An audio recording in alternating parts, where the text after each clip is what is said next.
माझी माऊली.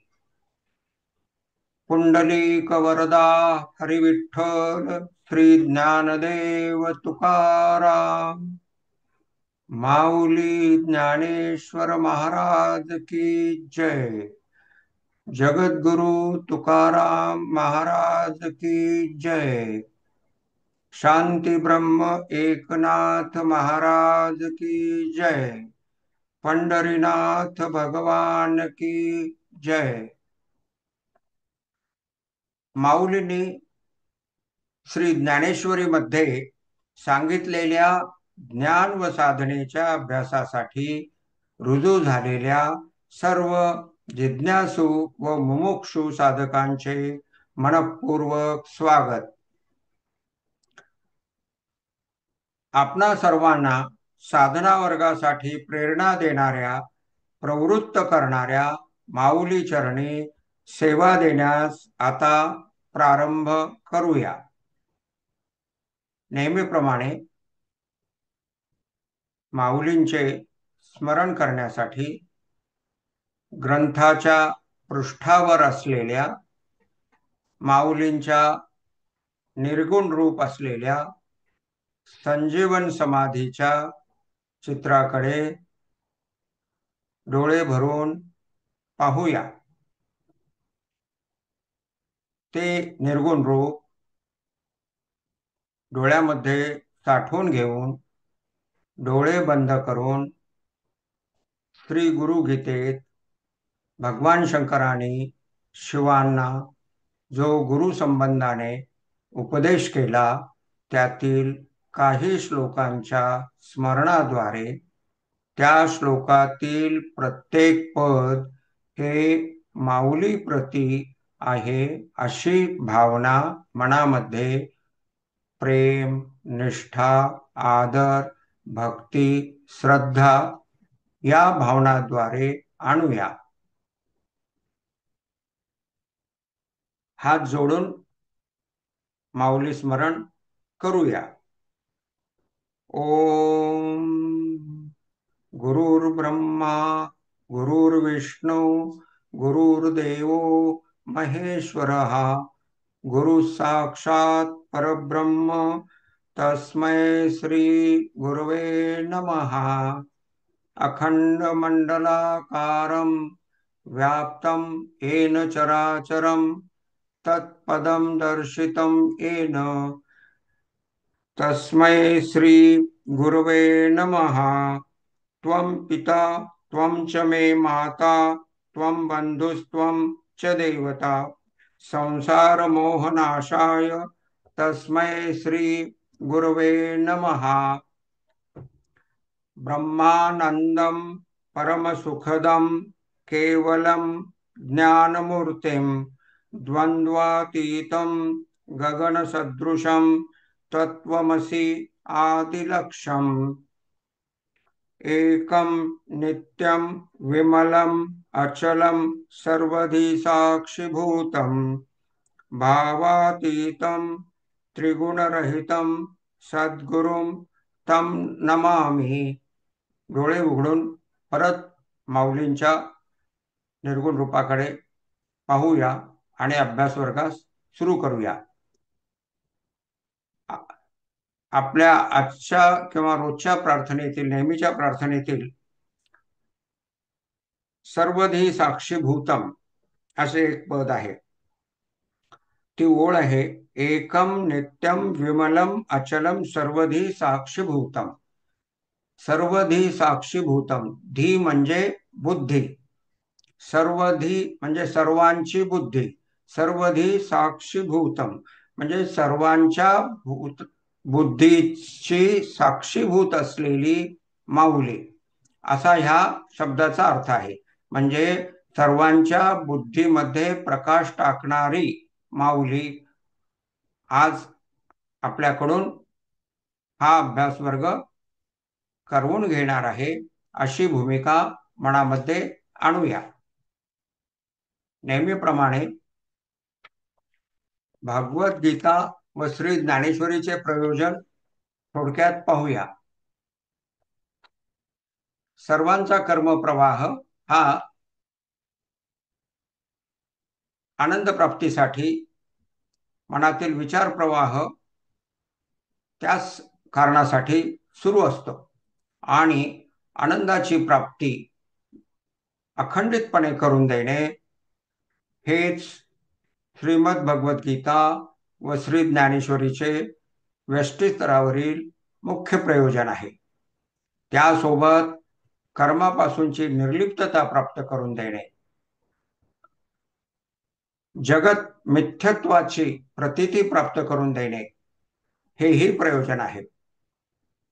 समष्टी स्तरावरील प्रयोजन आहे धर्माची संस्थापना अर्थात रामराज्याची स्थापना आणि माऊलींचे प्रयोजन त्याही पुढे एक पाऊल टाकून आहे पसायदान प्रत्यक्षात आणणे अर्थात आध्यात्मिक उन्नती करीत जाऊन प्रत्येकाची आध्यात्मिक उन्नती करीत जाऊन एकमेकांच्या सुखामध्ये वृद्धी करत जाऊन त्यासाठी प्रत्येकाकडून सात्विक कर्म, प्रत्येकास सात्विक करता, प्रत्येकास सात्विक धृती व बुद्धी द्वारे सात्विक कर्माची प्रेरणा प्राप्त होऊन सर्वांच्याकडून मेघवृंदाच्या वृष्टीप्रमाणे निष्काम कर्माची, निष्काम सात्विक कर्माची उभारणी होत राहील आणि त्यामुळे पसायदान प्रत्यक्षात अस्तित्वात येईल अशी माऊलींची भूमिका आहे आणि ती सिद्धीस नेण्याची जबाबदारी अर्थातच आपणा सर्वांची आहे. त्यासाठी साधना करणे अत्यंत आवश्यक आहे. त्यानंतरच आपण काय पाहतो, साधन काय आहे? उत्तरोत्तर आध्यात्मिक उन्नती. साधना काय आहे? ज्ञानयोग, कर्मयोग, ध्यानयोग, भक्तियोग या मार्गांच्या साधना त्यांचा सुसमन्वय साधून करणे. ध्येय आहे सुसमन्वयाने साधना सिद्धी जाऊन आत्म्याचा अनुभव अर्थात आत्मानुभूती प्राप्त होणे. त्यासाठीच आपल्या ग्रंथाचं नाव काय आहे? श्रीमद ज्ञानेश्वरी आत्मानुभूती व त्या प्राप्तीच्या साधनेचे माऊली प्रसाद प्रकटन. साधना माऊलीने प्रकट केल्या आणि त्या प्रकट केलेल्या साधना आपण करून आत्मानुभूती प्राप्त करून घेणार आहोत अशा भूमिकेतून श्रवण आणि रोजची साधना करणे आवश्यक आहे. आणि त्यासाठीच प्रत्येक पृष्ठावर उजवीकडील बाजूस ग्रंथाचं नाव टाकलेलं आहे. म्हणजे स्वतःची जी व्हिजन आहे ती व्हिजन नेहमीसाठी उपलब्ध होणं आवश्यक आहे आणि त्या दिशेने साधना होणं आवश्यक आहे. तर आता आपण मागील अभ्यास वर्गात जे पाहिलं त्याचा अत्यंत सारांशाने आपण परत एकदा उजळणी करूया. अध्याय 2 हा सांख्ययोग व बुद्धियोगावरील आहे. तसेच मोक्ष प्राप्तीचे द्वार आहे तेही विशेषत्वाने श्लोक 25 मध्ये आहे. त्यावरील 4 ओव्याद्वारे आपण अध्याय 15 मधील महत्वाच्या ओव्या, अध्याय 13 मधील 9 मधील महत्वाच्या ओव्यांचा चिंतन केलं, ध्यानाभ्यासही केला. त्यानंतर आपण पाहिलं की आश्चर्यवत पश्यती हा अनुभव येतो. ज्यावेळेस आत्मानुभूती प्रत्यक्षात प्राप्त होते त्यावेळेस आनंदाचा झरा जो कारण परत्वे नसलेला आहे, निर्निर्मित आहे, निरुपचार आहे, तो सुरू होतो आणि लक्षात राहील इतक्या कालावधीसाठी तो अनुभवास येतो आणि तो अनुभव आला की त्या पाठोपाठ ऐकताना, बोलताना आश्चर्यवत वदती, आश्चर्यवत शृणोती असा अनुभव येतो. ह्या तीन अनुभवापैकी कोणता का अनुभव सुरुवातीस येईना, उर्वरित असलेले अनुभव प्राप्त होतात आणि सर्वच कर्मामध्ये मी नाही, माझा आत्मा नाही आणि सर्व कर्म आत्म्याच्या बाहेर, बाहेरच्या बाहेर इंद्रिय, मन, बुद्धीद्वारे उभारले जात आहे, इतरांच्या द्वारे उभारले जात आहे, अशी निर्लिप्तताही त्यासोबत प्राप्त होते. त्यानंतर आपण अभ्यास वर्गात सांगितलं की आज आपण त्यानंतरच्या एका श्लोकाद्वारे आपण संपूर्ण सांख्ययोग आणि बुद्धियोगाचा सारांश पाहिला. तो काय होता? सांख्ययोग म्हणजे ज्ञानयोग आणि बुद्धियोग म्हणजे कर्मयोग. आणि बुद्धियोग हा शब्द स्पष्ट होण्यासाठी समतारूप निष्काम बुद्धियोग असा शब्द प्रयोग करत जावा, म्हणजे बुद्धियोगचा सिद्धांत आणि साधना दोन्हीही सुस्पष्ट होतात. कर्मयोगास या अध्यायात बुद्धियोग का म्हटलेला आहे तेही आपण विस्ताराने पाहिले. कारण ह्या अध्यायात कर्म करताना बुद्धीची दिशा, बुद्धीची जडणघडण कशी असावी, म्हणजे कर्मयोग सिद्धीत जातो आणि फलस्वरूप स्थितप्रज्ञावस्था प्राप्त होते. कर्मयोग तिसऱ्या अध्यायात विस्ताराने कर्माच्या दिशेने सांगितलेला आहे. तसं 12व्या अध्यायात कर्मयोग भक्तीच्या भावनेने सांगितलेला आहे. अशा रीतीने कर्मयोग विविध अध्यायात सांगितलेला आहे, जो इथे बुद्धीच्या अंगाने सांगितलेला असल्यामुळे अत्यंत समर्पक असं बुद्धियोग हे नाव ह्या अध्यायात भगवंतानी कर्मयोगासाठी वापरलेलं आहे. आता बुद्धियोग म्हणजे मागील श्लोकांच्या पूर्वीपर्यंत आपण ज्ञानयोग पाहिला, सांख्ययोग पाहिला. आता आपण बुद्धियोग पाहत आहोत आणि आजच्या अभ्यास वर्गामध्ये आपण बुद्धियोगासाठीच्या गीतेतील प्रमुख 2 साधना संगम त्यक्त्वा व समता पाहत आहोत. पृष्ठ 117, पृष्ठ 117 वर श्लोक 48 आहे आणि त्यावरील शीर्षक काय आहे? गीतेतील प्रमुख 2 साधना संगम त्यक्त्वा व समता. या महत्वाच्या 2 साधना ह्या श्लोकात आहेत. काय तो श्लोक? योगस्थ कुरु कर्माणि संगम त्यक्त्वा धनंजय, संगम त्यक्त्वा धनंजय, सिद्ध्या सिद्ध्यो समो भूत्वा समत्वम योग उच्यते, समत्वम योग उच्यते, अशा ह्या 2 साधना सांगितलेल्या आहेत. काय अर्थ आहे श्लोकाचा? हे धनंजया, तू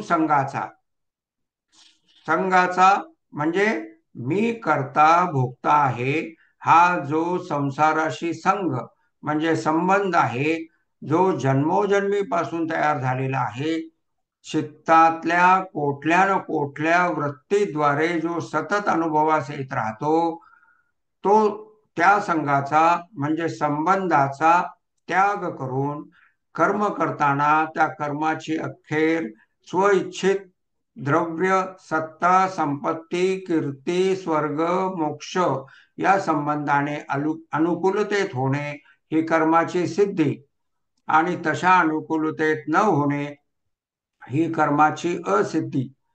सिद्ध्या सिद्ध्यो, सिद्धी व असिद्धी, कर्मसंबंधाने अशा सिद्धी असिद्धीत समता अनुभवात स्थिर राहून कर्म सुरू असताना कर्माच्या प्रत्येक टप्प्यावर समतेत स्थिर राहून कर्माना कर, कारण समत्वम योग उच्यते, समत्वच योग म्हटला जातो.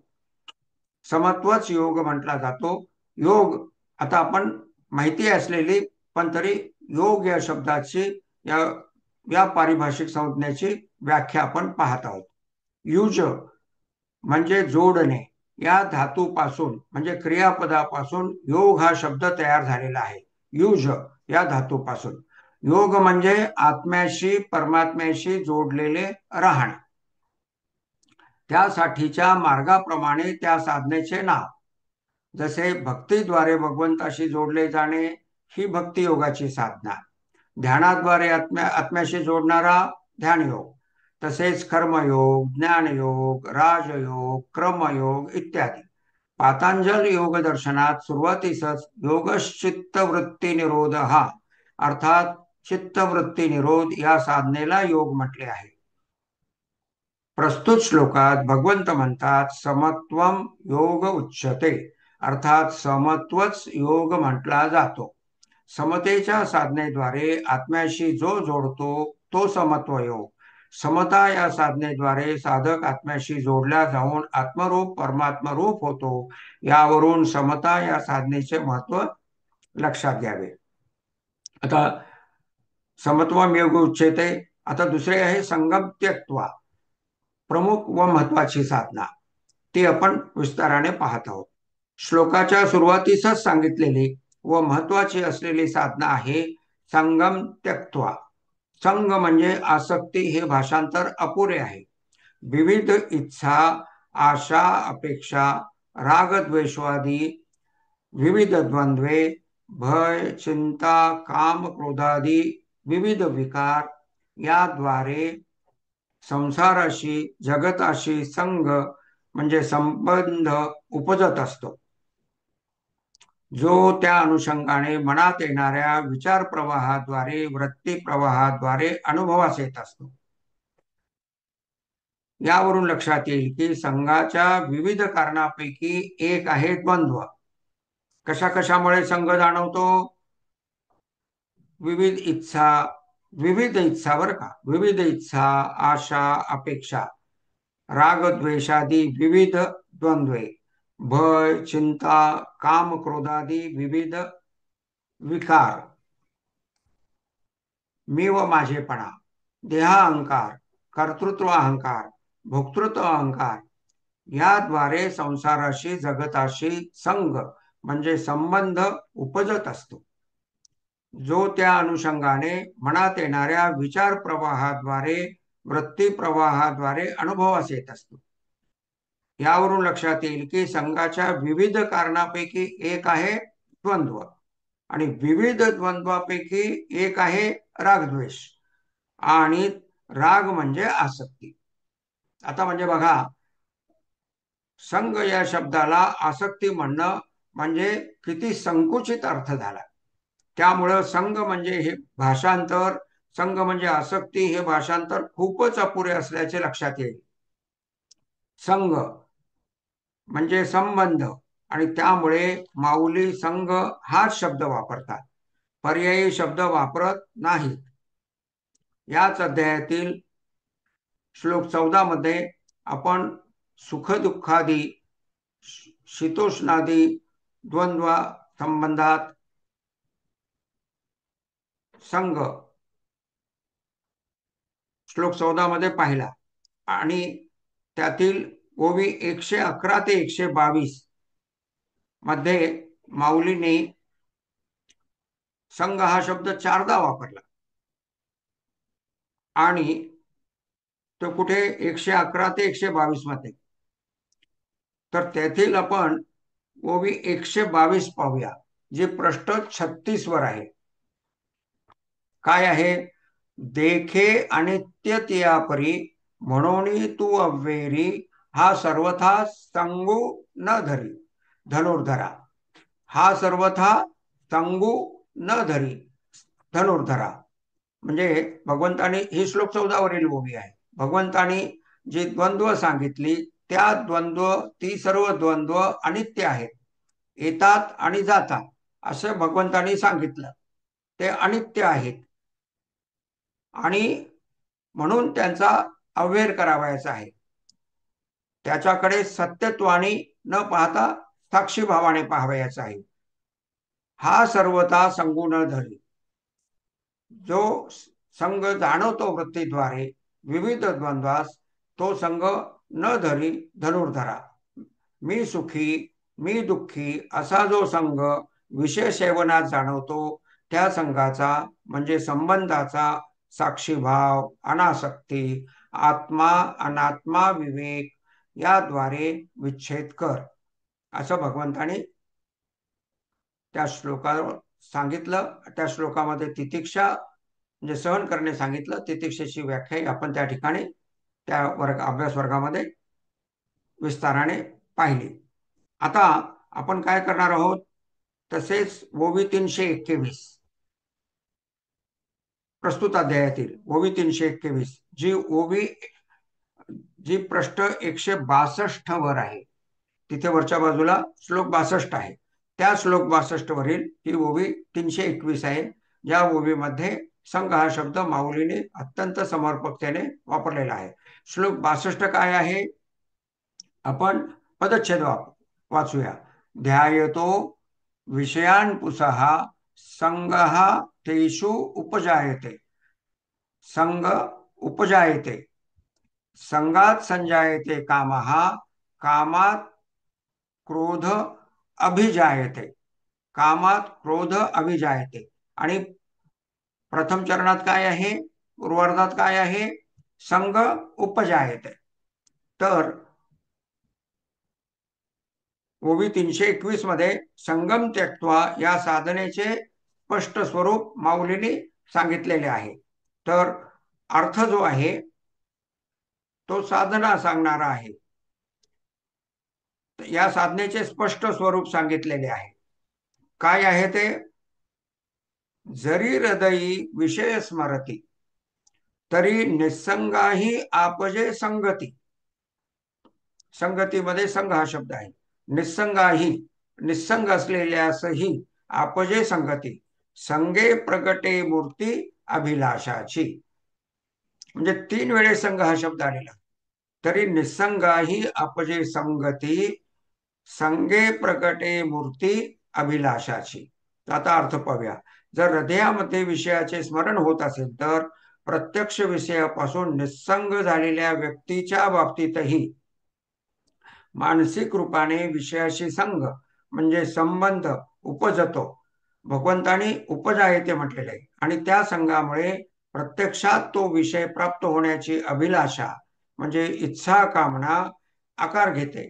भगवंताने संग उपजायते या शब्दाने जे सांगितले ते माऊली आपजे संगती या समर्पक शब्दाने सांगतात. ओवीच्या 3ऱ्या चरणात संघामुळे संबंध प्रस्थापित झाल्यामुळे अभिलाषा आकार घेते असे सांगतात. संगे प्रगटे मूर्ती अभिलाषाची. संघ या शब्दाचा अर्थ श्लोक क्रमांक 62 व या ओवीतून निसंदिग्धपणे व पूर्णतः स्पष्ट झालेला आहे. तो आहे संघ म्हणजे संबंध.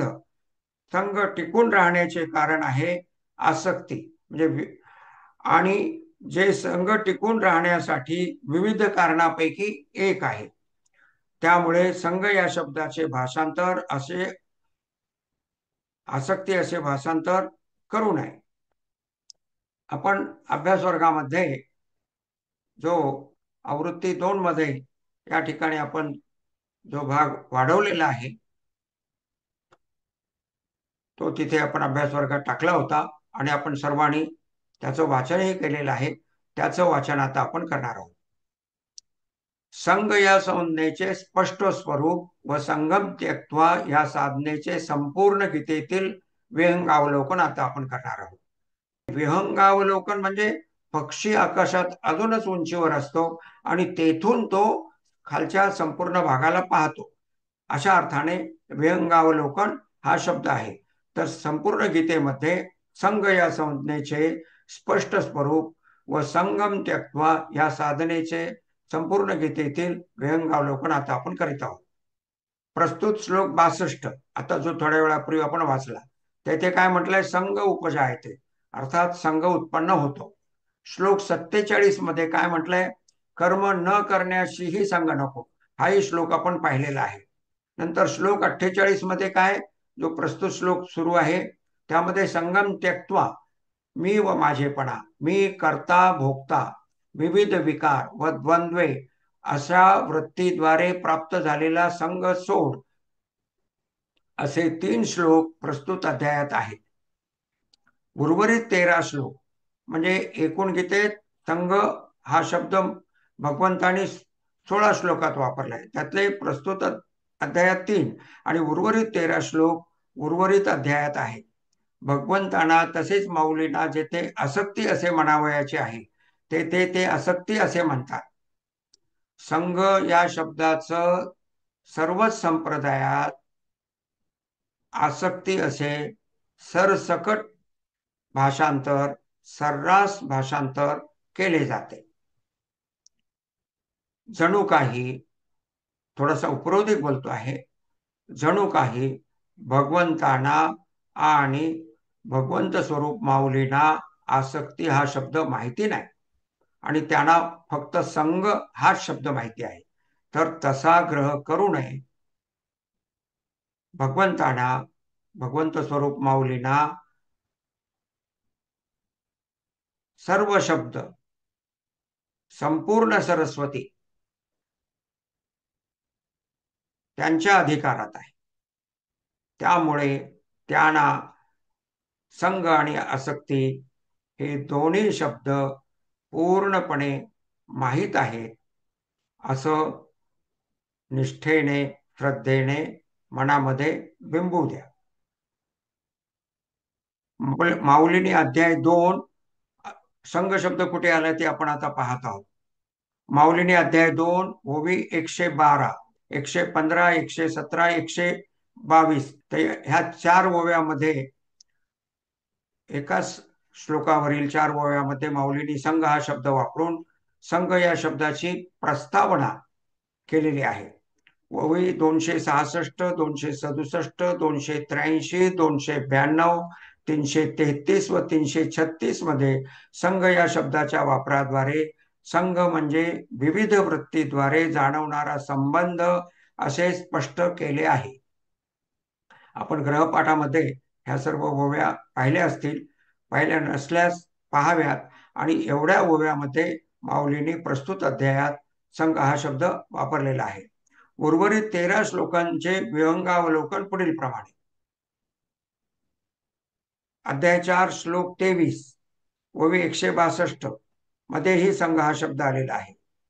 त्याच्यानंतर अध्याय 5 मध्ये श्लोक 10 व 11 मध्ये संगम त्यक्त्वा हा प्रस्तुत श्लोकातील साधना सांगणारा संगम त्यक्त्वा शब्द अध्याय 5 श्लोक 10 व 11 मध्ये आलेला आहे. त्याच्यानंतर संघ वर्जित हा, संघ वर्जित करून संघरहित झालेला, हे अध्याय 11 श्लोक 55 मध्ये आलेला आहे. संघ विवर्जित हा, याचा संघ संपलेला आहे, हे अध्याय 12 श्लोक 18 मध्ये आलेला आहे. कारणम गुणसंघ हा, गुणांचा संघच कारण आहे, हे अध्याय 13 श्लोक 21 मध्ये आलेला आहे. सुख संघेन बदनाती, ज्ञान संघेन बदनाती हा शब्द प्रयोग आपण हा श्लोक बऱ्याच वेळेस वाचलेला आहे. तर हा श्लोक अध्याय 14 मधील 6 क्रमांकाचा आहे. तेथे हा श्लोक वापरलेला आहे. त्याच्यानंतर जितसंघ दोषा म्हणजे ज्याने संघरूप दोष जिंकला आहे, हे अध्याय 15 श्लोक 5 मध्ये आलेला आहे. त्याच्यानंतर संगम त्यक्त्वा हे अध्याय 18 श्लोक 6 आणि 9 मध्ये हा शब्द प्रयोग परत भगवंतानी एकाध्यायी गीता असलेल्या अध्याय 18 मध्ये केलेला आहे. त्याच्यानंतर संघरहितम अध्याय 18 श्लोक 23, मुक्त संघ हा अध्याय 18 श्लोक 26 असे आहे. तर या सर्व श्लोक व ओव्यांचा अर्थ तेथील प्रत्येक परिच्छेदात प्रत्येकी 2-3 ओवीत आहे, 2-3 ओळीत आहे. तर आपण हा अभ्यास आपणास करण्यास सांगितलं होतं. तरी अपेक्षा अशी आहे की आपण ह्या सर्व श्लोकांचा अर्थ आपण पाहिलेला आहे. तरी पाहिला नसल्यास तो पाहावा. सारांश काय की संघाऐवजी आसक्ती म्हटल्याने सिद्धांताचा संकोच होतो व साधना संकुचित होते, कारण संघ हा शब्द व्यापक आहे. आसक्ती सोडणे पुरेसे नाही, संपूर्ण संघाचा त्याग करणे भगवंतांना, माऊलींना अभिप्रेत आहे. तर आपण पुढील पृष्ठावर संघ या शब्दाचे स्पष्ट स्वरूप होतं, त्याऐवजी आपण हा विस्ताराने आता पाहिलेला आहे. तरी त्यापैकी आपण आता तेथील प्रश्न 163 वरील दुसऱ्या परिच्छेदातील 5व्या ओळीपासून आता आपण वाचन करीत आहोत. त्यावरून लक्षात येईल की संगम त्यक्त्वा म्हणजे वृत्तीद्वारे कर्तृत्व अहंकार, भोक्तृत्व अहंकार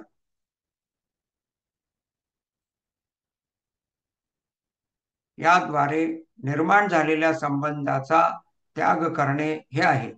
संघ या शब्दाचे आसक्ती असे भाषांतर करताना सवयीमुळे शुद्ध भाषा वापरली आहे असे वाटते.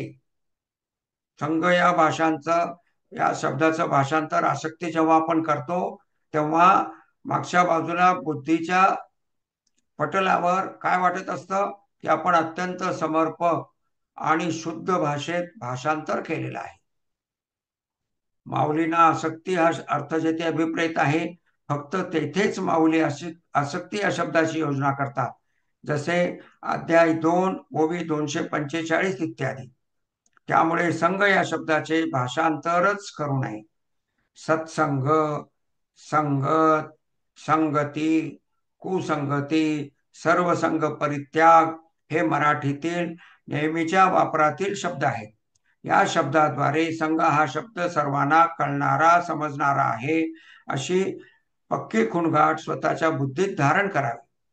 भाषांतर न करता संघ या शब्दाचा वापर करणे हे अनुभवाच्या वाटेवर राहण्यासाठी व अध्यापन करणाऱ्यांना, त्यांच्या श्रोत्यांना अनुभवाच्या वाटेवर ठेवण्यासाठी अत्यावश्यक आहे. स्पष्टतेने कळण्यासाठी संघ अर्थात संबंध असे म्हणत जावे, लिहावे. म्हणजे अशा रीतीने संघ या शब्दाचा वापर करावा. संगम त्यक्त्वा ही सांख्ययोगाची अर्थात ज्ञान मार्गाची अनासक्ती, आत्मानात्म विवेक व समतेद्वारे साध्य करावयाची साधना आहे. या अध्यायाच्या श्लोक 48 परिच्छेद 1 मध्ये आपण थोड्या वेळापूर्वी होतो. अनात्मा असलेल्या सर्व गोष्टीशी जसे देह, इंद्रिये, मन, विचार हे आतील म्हणजे अंतःकरणातील दृश्य वस्तू, विषय वस्तू, संपत्ती, कीर्ती, स्त्री, सत्ता व त्या प्राप्त्यर्थ केलेले कर्म या बाहेरील गोष्टीशी, अशा रीतीने आत्मा नसलेल्या सर्व उपाधींशी मनात येणाऱ्या विचाराद्वारे, अभिलाषाद्वारे उपजलेल्या संघाचा, संबंधाचा त्याग होणे, संगम त्यक्त्वा घटित होणे आत्मानुभूतीच्या प्राप्तीसाठी आवश्यक आहे. त्यासाठी आसक्ती सोडून देणे, सतत सजगता, साक्षीभाव, आत्मा अनात्मा विवेक जोपासणे, तसेच कर्माप्रती समता जोपासणे ही ज्ञान मार्गाची साधना आहे. सारांश, संगम त्यक्त्वा हे ज्ञान मार्गाचे प्रमुख साधन आहे. आता आपण इथे संघ हा शब्द संस्कृत मध्ये कसा लिहिलेला असतो, आता डावीकडच्या पृष्ठावर श्लोक 62 आहे. त्याच्यामध्ये श्लोकाच्या पूर्वार्धात संगस्तेषु उपजायते, संगहा तेषु उपजायते हा शब्द आहे. तिथे पहा संघ कसा लिहिलेला आहे, आणि तसा लिहिलेला संघ हा शब्द असं जाणवून देतो की हे काहीतरी खूप अवघड आहे, त्यामुळे त्याचं भाषांतर आसक्ती करा. तसं ते नाही. संस्कृतमध्ये संघ हा त्या प्रकारे लिहिण्याचा प्रघात आहे. अनुस्वार न देता, अनुस्वार काय आहे ते तिथं लिहिण्याचा प्रघात आहे. त्यामुळं संघ अशा पद्धतीने श्लोकामध्ये संस्कृतमध्ये वापरलेला जातो. कसं संस्कृतमध्ये आता आपण पृष्ठ 163 वर खालचा सगळ्यात खालचा परिच्छेद वाचत आहे. संस्कृतमध्ये संग असे लिहून स या अक्षरावरील अनुस्वाराचा उच्चार नेमका काय आहे ते ग या हे आहे असे स्पष्ट करण्याचा प्रघात आहे. बाराखडीच्या तक्त्याप्रमाणे प्रत्येक ओळीच्या अखेरीस असलेल्या अनुस्वाराचा उच्चार त्या ओळीतील कुठलेही अक्षर ज्या शब्दात येते त्या अक्षराच्या पूर्वीच्या अक्षरावर दिलेल्या टिंबाचा होतो. या नियमाप्रमाणे अनुस्वाराचा उच्चार ग, य, न, न, म पैकी कोणता करावयाचा हे सवयीद्वारे मराठीत खूप पक्के झाले आहे व चूक झाल्याचे आढळत नाही. उदाहरणार्थ हंग हा जो शब्द आहे संग म्हणजे ग च्या पूर्वी आला क ख ग घ ङ, तर तिथला जो संग आहे ग पूर्वी संग, संच च पूर्वी आला तर संच, षंढ मोठानं षंढ ढ पूर्वी आला तर संत लहानानं संत, संप म अर्धा म या शब्दाचे उच्चार करताना शब्दासमोर कंसात दाखविल्याप्रमाणे उच्चित अनुस्वाराची निवड करून उच्चार केले जातात.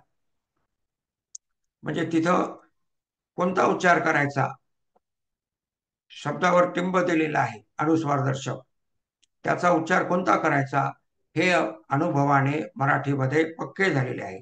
तसेच बाराखडीच्या तक्त्यामधील कोणत्याही ओळीतील अक्षर वापरून तसेच संघप्रमाणे ग ने संपणारे इतर शब्द जसे अंग, चंग, ढंग, तंग, रंग इत्यादी शब्दामधील अनुस्वाराचा उच्चार देखील ग हाच होतो व तशी पक्की सवय सर्वांना आहे. त्यामुळे संघ इथं संस्कृत प्रमाणे लिहिलेला आहे. संघ म्हणजे संघ मराठीतल्या प्रमाणे आणि या शब्दाचा अर्थ संबंध आहे. तसेच संघ या शब्दाचा अर्थ आसक्ती घेणे हे अपुरे आहे अशी खूणगाठ मनामध्ये पक्की बांधावी. कोणत्याही मुमुक्षू जिज्ञासू वारकऱ्यास तू पांडुरंगाचा भक्त आहेस का असे विचारल्यास तो ज्या प्रांजळतेने मी भक्त आहे असे म्हणतो त्याच प्रांजळतेने तो म्हणतो माझी आसक्ती जवळजवळ संपलेली आहे.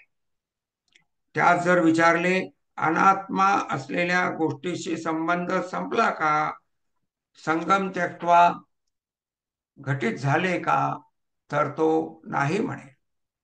त्यामुळे आसक्ती सोड असा अपुरा अर्थ न घेता अपुरा उपदेश न करता संग सोड असा पूर्ण उपदेश करावा आणि संग संपल्यानंतरचे मोकळे अंतःकरण अनुभवास येण्याच्या वाटेवर स्वतःच ठेवावे. मनातील वृत्तीद्वारे संग संपला की अंतःकरण रिकामे होते. हा सिद्धांत अध्याय 3 ओवी 59 मध्ये माऊलींनी सांगितलेला आहे. अध्याय 3 ओवी 59 ही आलेली आहे पृष्ठ क्रमांक 202 वर. काय आहे ती ओवी, महत्वाचा सिद्धांत सांगणारी. ओवीच्या वरील शीर्षक पाहावं म्हणजे बुद्धीची दिशा त्या शीर्षकाप्रमाणे होऊन जाते. काय आहे ती शीर्षक, वस्तुतः रिकामे असणारे अंतःकरण. मन चित्त, अंतःकरण म्हणजे मन चित्त उगाच वृत्ती प्रवाहास वागवीत असते, आत्मस्वरूपापासून आत्मानुभूतीपासून दूर नेत असते. वृत्तीद्वारे अंतःकरणात जो संघ आहे तो संघ आत्मानुभूतीपासून दूर नेत असतो आणि तो संघ संपला की अंतःकरण कसे होते, रिकामे होते. ते इथे सांगितलेले आहे. काय आहे ती ओवी, कर्म पराधीनपणे निपजतसे प्रकृती गुणे एरी धरी मोकळी अंतःकरणे वाहिजे वाया. पहिली 2 चरण अध्याय 3 संबंधाने आहेत आणि कर्मा संबंधाने आहे. अध्याय 3 कर्मयोग आहे, कर्म सांगणारा आहे.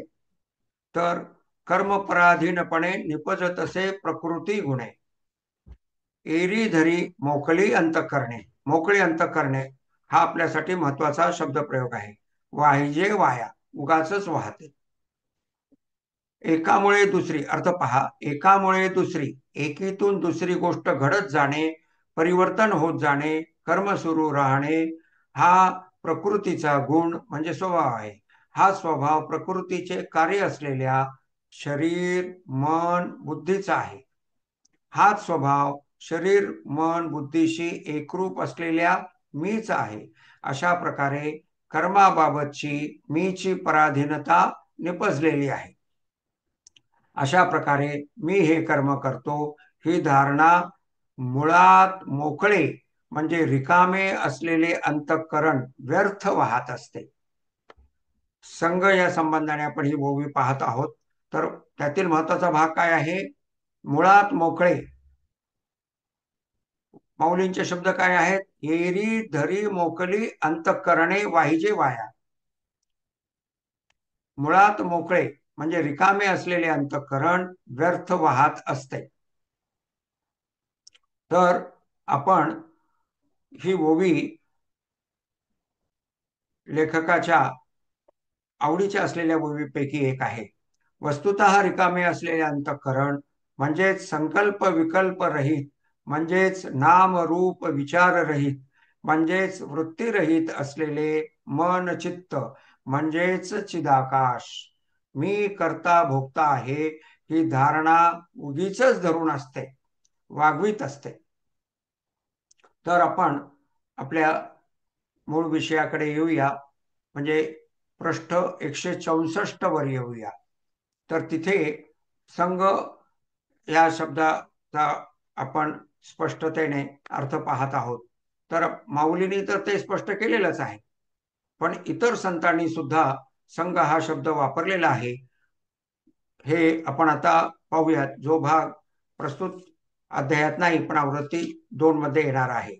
काय आहे तो? दासबोधामध्येही समर्थ रामदासाने संबंध याच अर्थाने संघ हा शब्द पुढील ओव्यामध्ये योजिला आहे, असे त्याच्यातून त्या ओव्याद्वारे स्पष्ट होतं. काही ओव्या आपण दासबोधातल्या आता पाहत आहोत. मग मी कोण हे पाहावे, संग त्यागून राहावे, वस्तुरूप म्हणजे आत्मरूप. हे कुठे आले? तर समास 5 अध्याय 10 ओवी 30, याला म्हणायचं 5 10 30. या पद्धतीने पुढे क्रमांक आलेले आहेत. तर पहिला आहे समासाचा क्रमांक, दुसरा आहे अध्यायाचा आणि तिसरा आहे ओवीचा. पुढे कुठे कुठे हा संघ शब्द आलाय? ते परेहून पर, मनबुद्धीद्वारे अगोचर म्हणजे चिंतनाद्वारे मनबुद्धी अगोचर.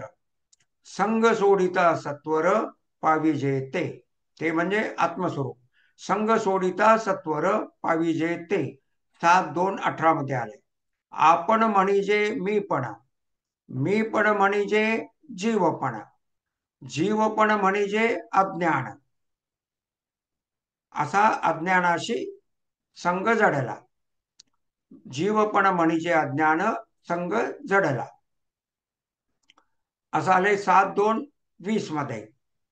त्यानंतर पुढे काय आले? संग सोडावा आपुला म्हणजे कसा? मी व माझे याचा वृत्तीरूपाने असलेला ओवी काय आहे? संग सोडावा आपुला, मग पहावे तयाला. असं तयाला म्हणजे आत्म्याला, आत्मरूपाला. 7:2:10 मध्ये आले. सोडिता तव संगाशी, हे आले सोडिता तया संघाशी ऐक्य होय निसंगाशी म्हणजे आत्म्याशी, हे आले 7:2:21 मध्ये. त्यानंतर मी पण कोणाशीच नस आहे, ते भगवंती कैसे निस आहे, म्हणून मी पण सोडून राहे तेची समाधानी, हे 7:7:50 मध्ये समर्थांनी सांगितलेलं आहे. अर्थ पहा, मीपणा कोणाला सहन होत नाही. आपल्या घरातही आपण मीपणा जास्त करायला लागलो की घरातल्या लोकांनाही सहन होत नाही, बाहेरच्यांचं तर सोडाच. मीपणा कोणाला सहन होत नाही. समर्थ काय म्हणतात? मीपणा कोणाशीच नस आहे. मग भगवंतांना कसा सहन होईल? ते भगवंतानी कैसे निस आहे? म्हणून मीपणाचा संग सोडून त्यागून निस्संग व्हावे आणि समाधान ते पावावे निस्संगपणे. निस्संग झालेल्या अंतःकरणाने समाधान पावावे असं 7:7:52 मध्ये समर्थाने सांगितलेला आहे. हा भाग म्हणजे संघ हा शब्द इतरही करतात. फक्त आपण त्यापैकी तुकाराम महाराजांनी संघ हा शब्द जिथे वापरलेला आहे तो अभंग पाहूया.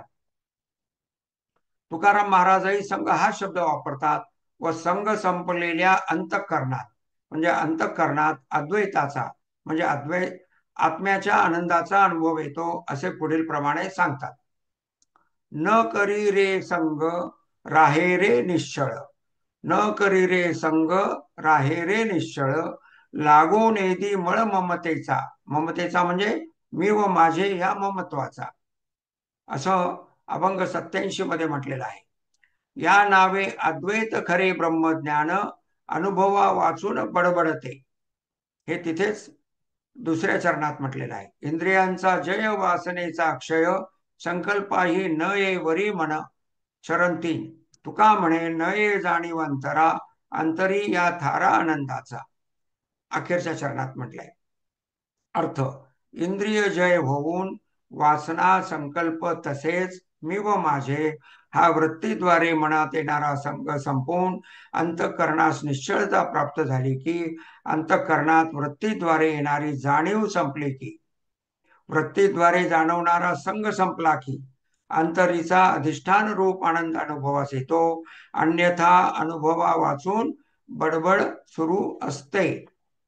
तुका म्हणे न ये जाणीव अंतरा. आलं का लक्षात? त्याचा आपण अर्थ पाहिला.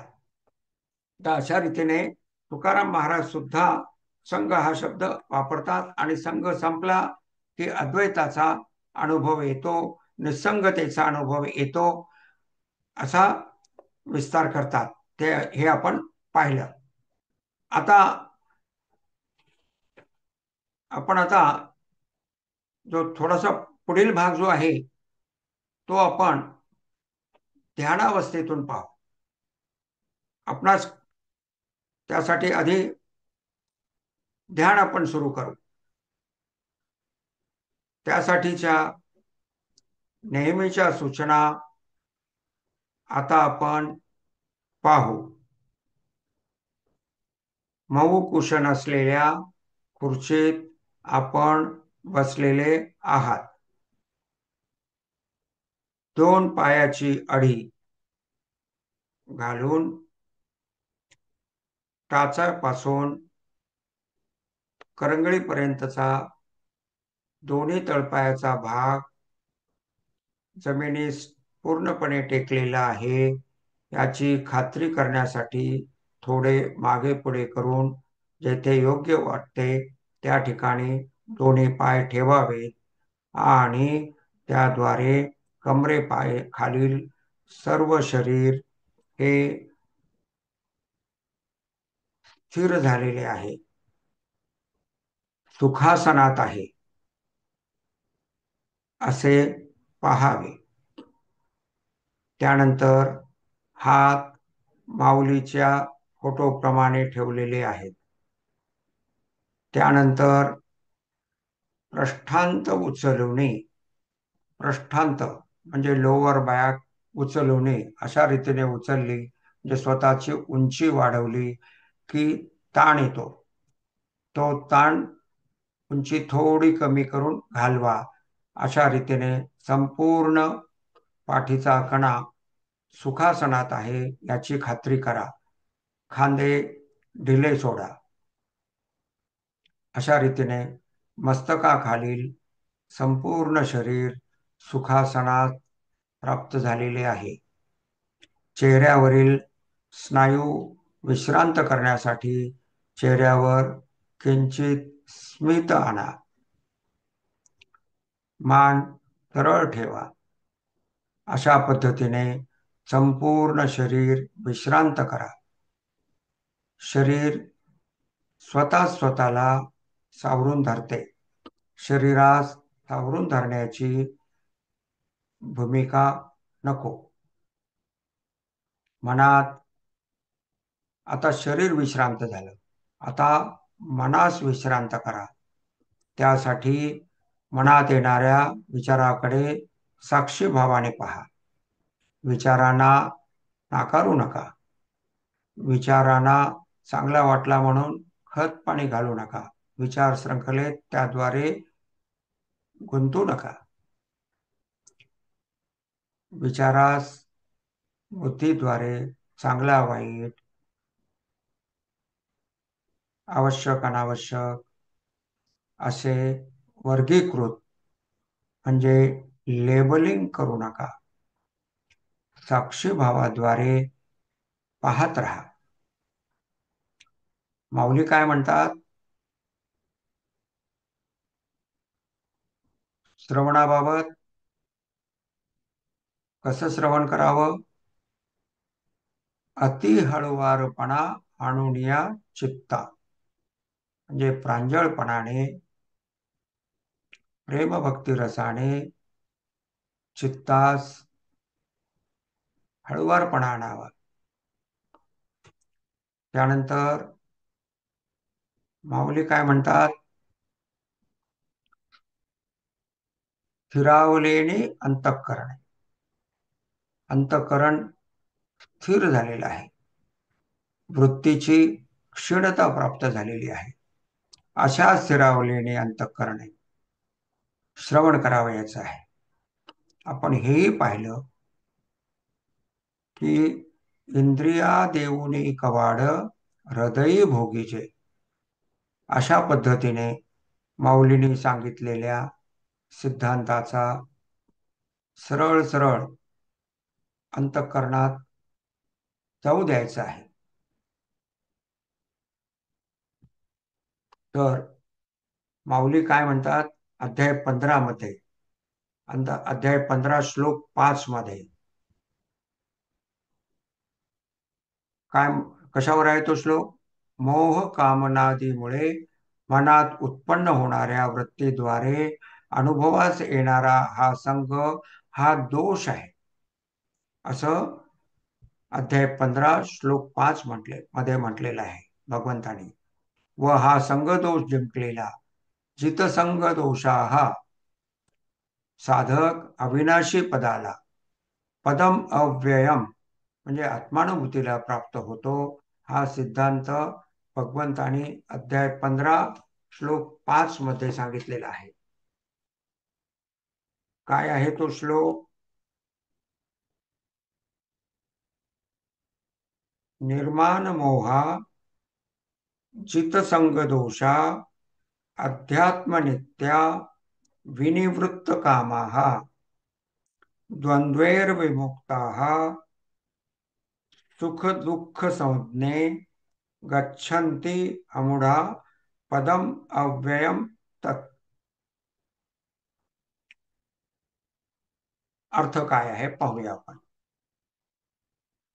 ज्यांचे मान व मोह नष्ट झाले, म्हणजे मी करता भोगता आहे, त्याद्वारे मी सुखी मी दुःखी आहे, हा जो संसाराशी संग म्हणजे संबंध प्रस्थापित झाला आहे व जो विचारातल्या व जो चित्तातल्या कोठल्या न कोठल्या आवेग उर्मी वृत्तीद्वारे अनुभवास येत आहे, त्या संघाचा साक्षीभाव, अनासक्ती, आत्मा अनात्मा विवेक याद्वारे त्याग करून ज्यांनी संगरूप दोष जिंकला आहे, जो जितसंग दोषा झाला आहे, ज्याची स्वस्वरूपात नित्य स्थिती आहे आणि ज्याच्या कामना म्हणजे इच्छा, आशा, अपेक्षा, लोभ, मोह, स्पृहा पूर्णपणे नाहीशा झाल्या, त्या सुखदुःखादी नावाच्या शब्द कशामुळे आला? सुख दुःख संज्ञे असा श्लोकातील शब्द आहे. सुख दुःख धी नावांच्या द्वंद्वापासून मुक्त झालेले सचेत सजग असलेले ज्ञानीजन म्हणजे अमुढा हा त्या अविनाशी परमपदाला पोहोचतात. म्हणजे संगदोष संपला, जित संगदोषा झाला की परमपदाची प्राप्ती होते. संग जो वृत्तीद्वारे जाणवतो, जो मी व माझेपणामुळे जाणवतो तो. तर कामना परिपूर्णतेने नाहीसे होणे असे झाले की संग संपतो. कामनाची निवृत्तीच परमशांतीचा उपाय आहे. स शांतीम आपनोती न कामकामी असे भगवंतानी श्लोक 70 मध्ये म्हटले आहे. दुःख, प्रतिकूलता, आघात अशी जी परिस्थिती समोर येते ती आपले भावी हित लक्षात घेऊन तसेच स्वतःची क्षमता वाढविण्यासाठी आव्हान म्हणजे चॅलेंज म्हणून भगवंतानी दिलेली आहे. या भावनेने ती परिस्थिती, ते आव्हान पूर्णपणे स्वीकारावे. म्हणजे दुःख, प्रतिकूलता, आघात ज्या वेळेस होतो ती परिस्थिती भगवंताने स्वतःची क्षमता वाढविण्यासाठी उपलब्ध करून दिलेली आहे, चॅलेंज म्हणून उपलब्ध करून दिलेली आहे. अशा भावनेने त्याकडे पाहावे. म्हणजे तुम्हाला कष्ट देण्यासाठी भगवंताने ते केलेलं नाही, प्रकृतीने ते केलेलं नाही, तर तुमची आध्यात्मिक उन्नती व्हावी असा त्यामागे त्यावेळेस कळत नसलेला भाग असतो, असं लक्षात घ्यावे. या भावनेने ती परिस्थिती, ते आव्हान पूर्णपणे स्वीकारावे. त्यामुळे पुढे नेमके काय करावयाचे आहे, स्वतःची जबाबदारी काय आहे ते कळते. त्याप्रमाणे कळलेले करणीय कर्म, कर्तव्य कर्म करावे ही साधना. आपण अध्याय 15 मधील श्लोक 5 वाचला, पाहिला. आता त्या श्लोकावरील काही ओव्या आणि त्यांचा अर्थ आपण पाहणार आहोत, जो आपण इंद्रिया देऊने कवाड हृदयी भोगी.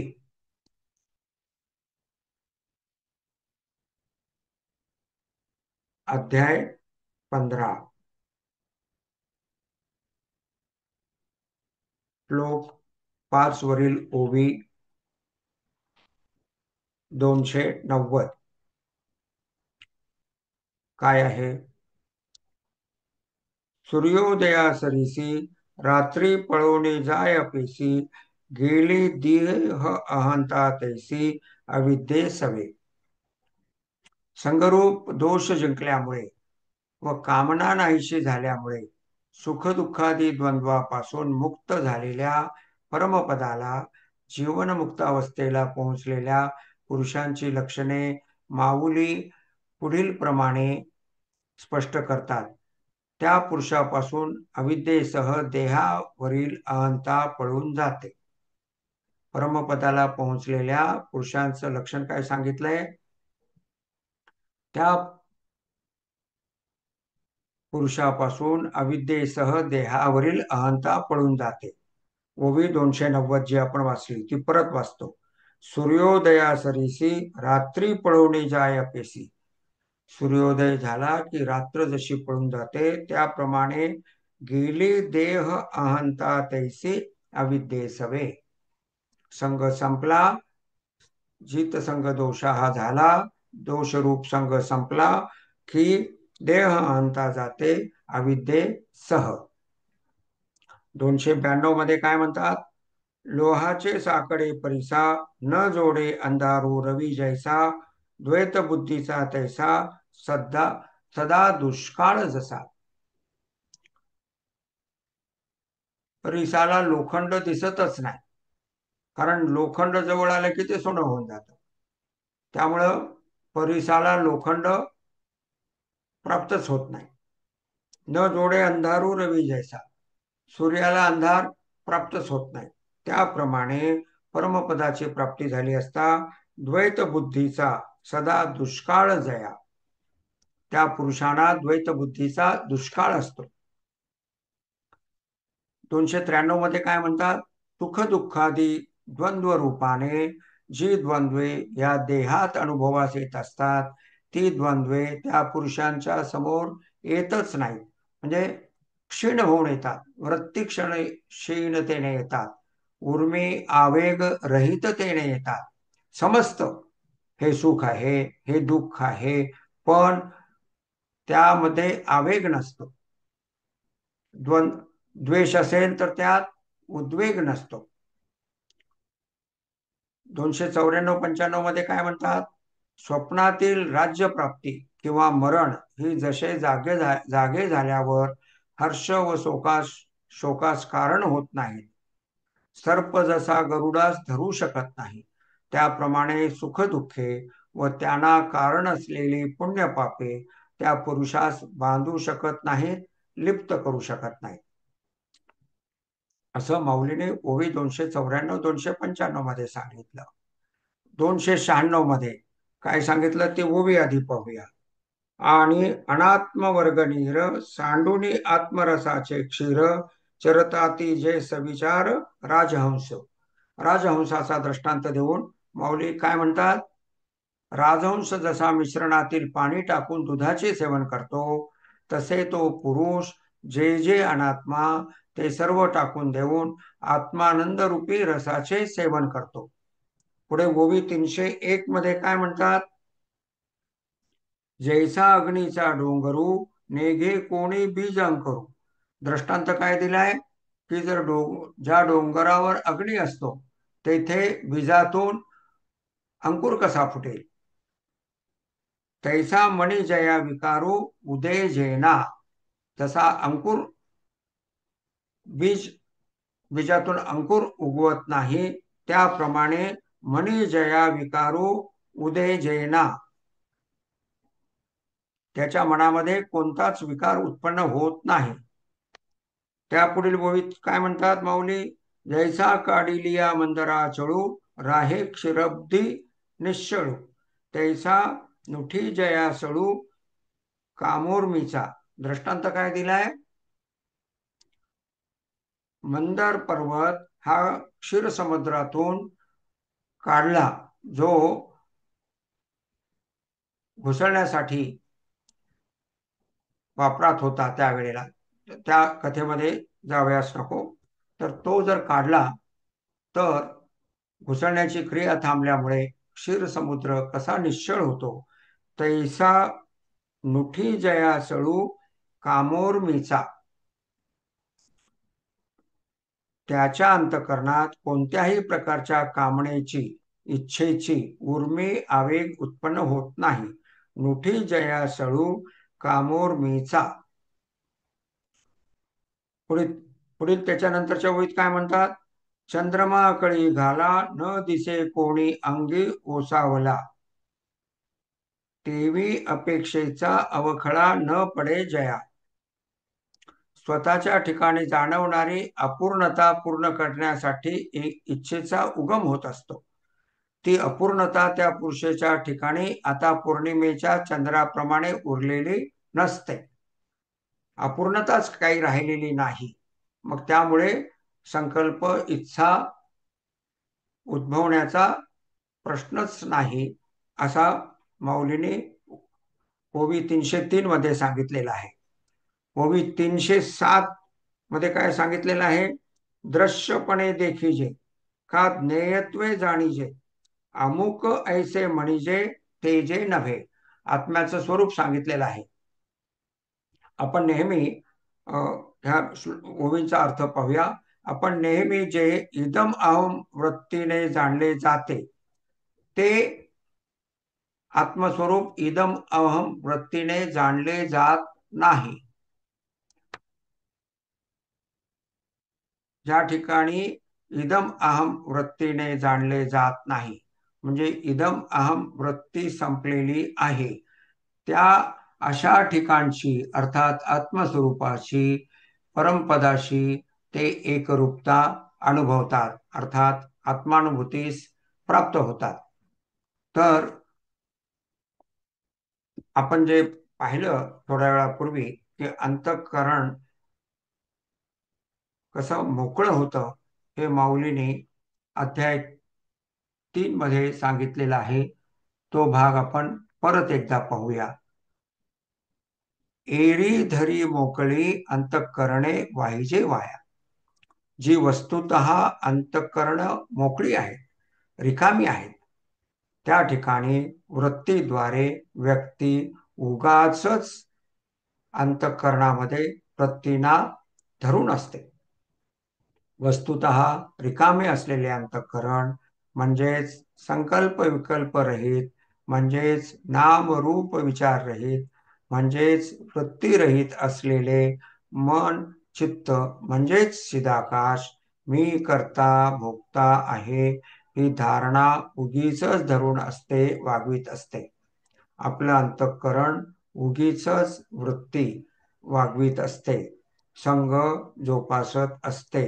तर तो दोष संगरूप दोष सोडून दिला, जिंकला, जित संग दोषा झाले की परमपदाची प्राप्ती होते, असं भगवंतानी अध्याय 5 श्लोक 5 मध्ये सांगितलेलं आहे. ते आपण विस्ताराने तेथील ओवींच्या अर्थाद्वारे पाहिलेलं आहे. श्लोक 15 हा ज्ञानपद, अध्याय 15 हा ज्ञान प्रधान आहे आणि त्यातील महत्वाच्या ओव्यांचा अर्थ आपण पाहिला आहे.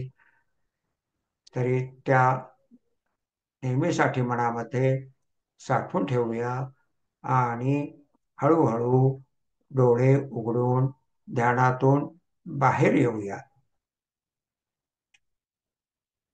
ध्यानात असताना एखादं वाक्य ऐकण्यातच आलं नाही असं होऊ शकतं. आपल्याकडे ग्रंथ आहे, तिथून आपण ते ह्यापूर्वी गृहपाठात पाहिलेलं आहे, परतही आपण ते पाहू शकता. पण जे ऐकलेलं आहे आणि जे तुम्हास वाटतं की जे ऐकलेलं नाही, ते सुद्धा माऊली कृपेने जिथे पोहोचायचं आहे तिथे पोहोचलेलं आहे. माऊली काय म्हणतात? इंद्रिया देऊनी कवाड हृदयी भोगी. तर अशा रीतीने आपण ह्या ओव्यांचा आस्वाद आता आपण घेतलेला आहे. तर आपली मध्यंतराची वेळ झालेली आहे. तरी आता आपण 5 मिनिटाचा मध्यंतर घेत आहोत. माझी माऊली.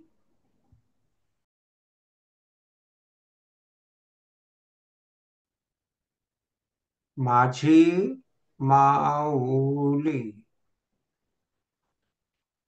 आपण संघ हा शब्द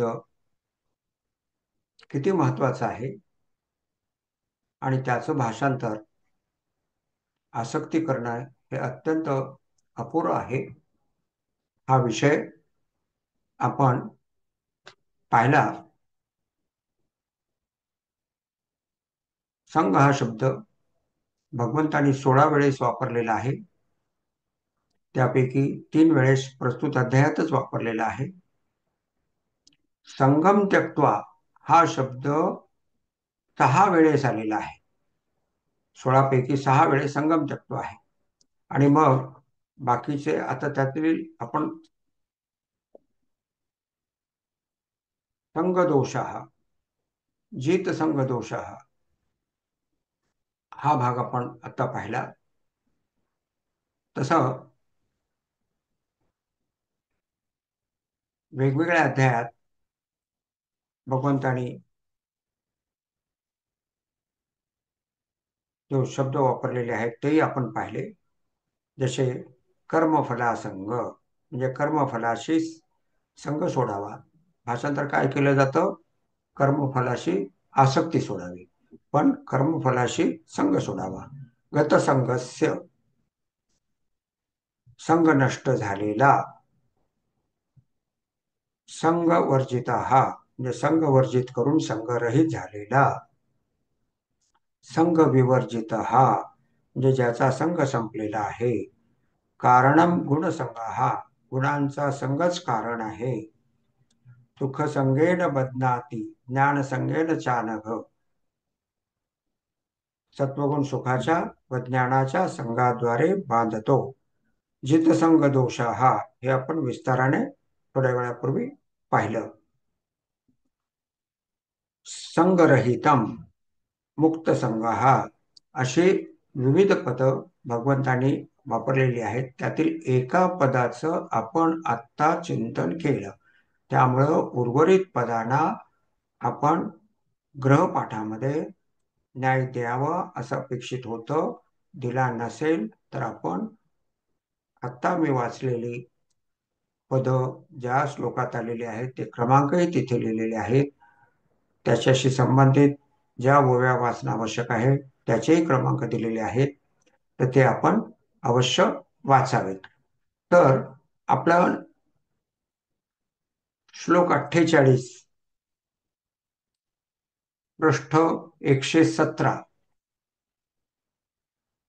काय आहे? श्लोक 48, योगस्थ कुरु कर्माणि संगम त्यक्त्वा धनंजय सिद्ध्या सिद्धो समो भूत्वा समत्वम योग उच्यते. गीतेतील प्रमुख दोन साधना संगम त्यक्त्वा व समता. संगम त्वक्ता संबंधाने आपण विस्ताराने चिंतन केलं. आता आपण समते संबंधाने चिंतन करणार आहोत. तर सगळ्यात खालचा जो परिच्छेद आहे त्या पृष्ठावरील तो काय आहे? समता, समत्वम योग उच्यते, प्रमुख व महत्वाची साधना आहे. आपण काय पाहिलं? योग ही व्याख्या पाहिली, ज्याद्वारे तुम्ही परमात्म्याशी जोडले जाता त्या मार्गाचं नाव देऊन पुढे योग हा शब्द येतो. कर्मयोग, ध्यानयोग, भक्तियोग. भक्तीद्वारे जोडल्या जातो तो भक्तियोग. तसं समत्वम योग उच्यते म्हणजे किती महत्व आहे पहा या शब्दाला. कर्म संपन्न होत असताना, कर्म करीत असताना कर्माच्या सिद्धी संबंधाने राग म्हणजे प्रीती आकांक्षा व असिद्धी संबंधाने द्वेष मनात येऊ न देणे ही समतेची साधना आहे. कर्मसिद्धीत जाणे, कर्मसिद्धीत जावे हे ध्येय न ठेवता समतेत राहणे हे ध्येय ठेवावयाचे आहे. समतेची प्राप्ती करावयाची आहे. कारण समत्वम योग उच्यते, तर समतेची प्राप्ती करावयाची आहे, तसा निश्चय करावयाचा आहे. आता आपण प्रश्न 118 वर आहोत. वर्तमान क्षणात समता साधने, समतेतून व्यथित न होता सहजपणे समतेत स्थिर राहणे हा योग. म्हणजे जागृत अवस्थेमध्ये वर्तमान क्षणात समता साधणे, समतेतून व्यथित न होता सहजपणे समतेत स्थिर राहणे हा योग. व्यथित शब्द झालाय तिथे, तर तो व्युत्थित असं वाचायचा आहे, म्हणजे त्यातून बाहेर नाही येणे, समाधीतून व्युत्थित न होणे असा पातंजल योगातील शब्द आहे. तर व्युत्थित म्हणजे समाधीतून बाहेर नाही येणे. समतेच्या जी स्थिरता प्राप्त झालेली आहे त्या स्थिरतेतून व्युत्थित न होता सहजपणे समतेत स्थिर राहणे हा योग, यालाच योग म्हणतात. या श्लोकात जरी कर्मसिद्धीस जाणे किंवा न जाणे यात द्वंद्वाबाबतीत समता सांगितली असली तरी पुढील श्लोकांच्या वरून लक्षात येईल की सर्वच द्वंद्वाबाबतीत समता धारण करावयाची आहे. श्लोक 50 मध्ये पाप पुण्य म्हणजे प्रस्तुत अध्यायातील, श्लोक 56 मध्ये सुख दुःख, श्लोक 57 मध्ये शुभाशुभ या द्वंद्वाबाबतीत समता धारण करण्याचा उपदेश भगवंतांनी केला आहे. समतेचे महत्व श्लोक 49-50 मध्ये सांगून त्याद्वारे होणारी फलप्राप्ती म्हणजे मोक्षाची प्राप्ती श्लोक 51 मध्ये सांगितली आहे. समतेद्वारे शरीराशी तसेच कर्माशी संगम त्यक्त्वा संबंध विच्छेद घटित होणे आणि आत्मानुभूती हे फल प्राप्त होणे हा कारण परिणाम संबंध, कॉज इफेक्ट रिलेशनशिप विचारात घेऊन या साधनेस भगवंतांनी समत्व रूप योग म्हटले आहे. जे समता सिद्धीस गेली की आत्मानुभूती प्राप्त होते. तसेच संगम त्वक्त्वा घटित झाले की आत्मानुभूती प्राप्त होते. श्लोक 39 पासून बुद्धियोग सांगण्यास सुरुवात केल्यानंतर श्लोक 47 मध्ये कर्मफलाशी संग सोडण्यास सांगितला व या श्लोकात समता धारण करण्यास सांगितले आहे. सारांश या अध्यायात कर्मयोग बुद्धीच्या अंगाने सांगताना भगवंतांनी सांगितलेली साधना स्पष्टपणे कळावी, लक्षात राहावी व आचरणात आणावी यासाठी या अध्यायात भगवंतांनी सांगितलेल्या बुद्धियोगाच्या साधनेस यापुढील सर्व श्लोकावरील विवेचनात समत्वरूप निष्काम बुद्धियोग असे संबोधण्यात आले आहे. व्यवहारात कार्यरत असताना विविध द्वंद्वांना सतत सामोरे जावे लागत असते. जर वर उल्लेखित फक्त कर्माच्या सिद्धी व असिद्धीबाबतच्या समतेची साधना करावयाची नसून सर्वच विविध द्वंद्वाबाबत समतेची साधना आत्मानुभूती प्राप्तीसाठी अत्यंत आवश्यक आहे. हा परिच्छेद साधना दर्शक आहे.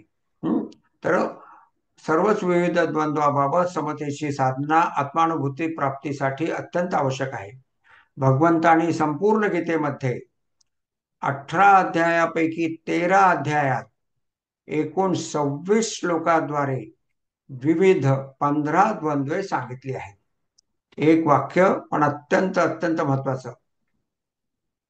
सर्वच विविध द्वंद्वाबाबत समतेची साधना आत्मानुभूती प्राप्तीसाठी अत्यंत आवश्यक आहे. भगवंतांनी संपूर्ण गीतेमध्ये 18 अध्यायापैकी 13 अध्यायात एकूण 26 श्लोकाद्वारे विविध 15 द्वंद्वे सांगितली आहेत. त्यावर विजय प्राप्त करण्यासाठी समता जोपासणे ही प्रमुख साधना आहे.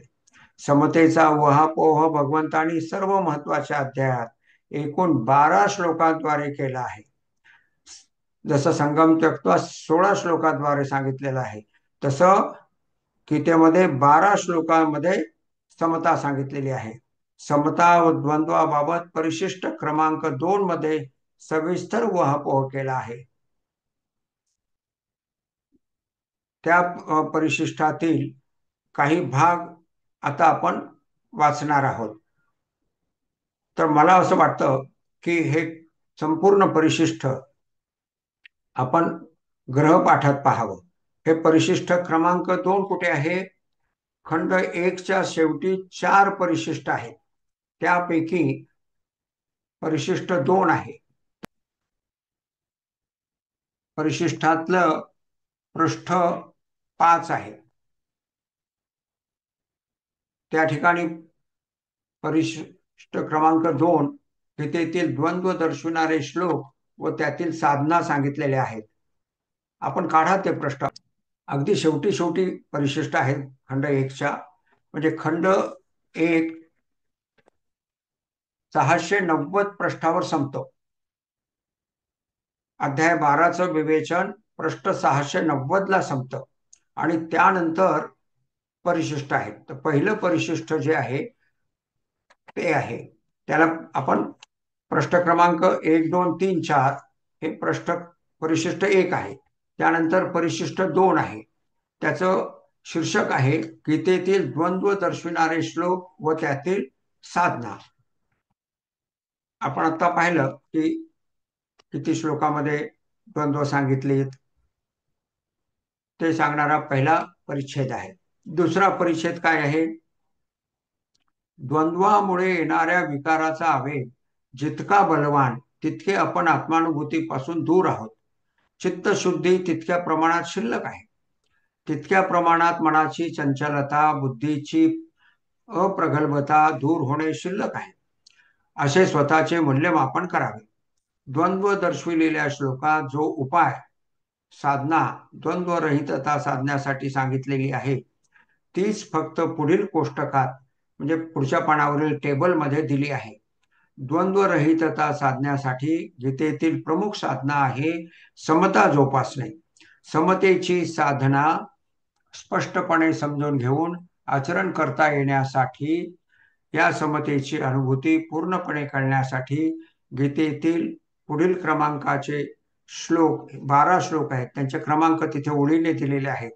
ते 12 श्लोक व त्यांचे अर्थ विवेचन सलगतेने वाचावे. मागचा गृहपाठ आपण दिला होता. संगात जिथे आलेला शब्द आहे ते श्लोक वाचावेत. आता समता जिथे आलेली आहे ते श्लोकांचे हे क्रमांक आहेत, तर हे वाचावेत. त्यामुळे साधना प्रभावी होते. श्लोकासोबत त्यावरील समते संबंधाने असलेल्या ओव्या व त्यावरील अर्थही वाचावा. तेथील विवेचन विस्तृत नाही तरी ते वाचावे. अशा रीतीने समते संबंधाने श्लोक, ओव्या व त्यावरील अर्थ एकत्रितपणे वाचून अभ्यासून द्वंद्वरहितता साधण्यासाठीची समतेची साधना प्रभावीपणे अंगीकारावी. तसेच त्यावरील महत्वाचा ओव्यांचा अर्थ आता आपण जिथे पाहत होतो त्या ठिकाणी आणि ओवी 270 मध्ये आलेला आहे. तर त्या पुढीलचं जे कोष्टक आहे, टेबल आहे, पृष्ठ 7 वरचं, ते खूप महत्वाचं कोष्टक आहे. तर ते कोष्टक मी आता वाचत नाही, पण आपण अत्यंत मन लावून ते वाचावं. त्याचे हेडिंग पहा. पहिला अनुक्रमांक आहे टेबलमध्ये, दुसरा आहे द्वंद्वाचा प्रकार, तिसरा आहे श्लोक क्रमांक, कोणत्या अध्यायातील कोणत्या श्लोकामध्ये ते द्वंद्व सांगितलेलं आहे.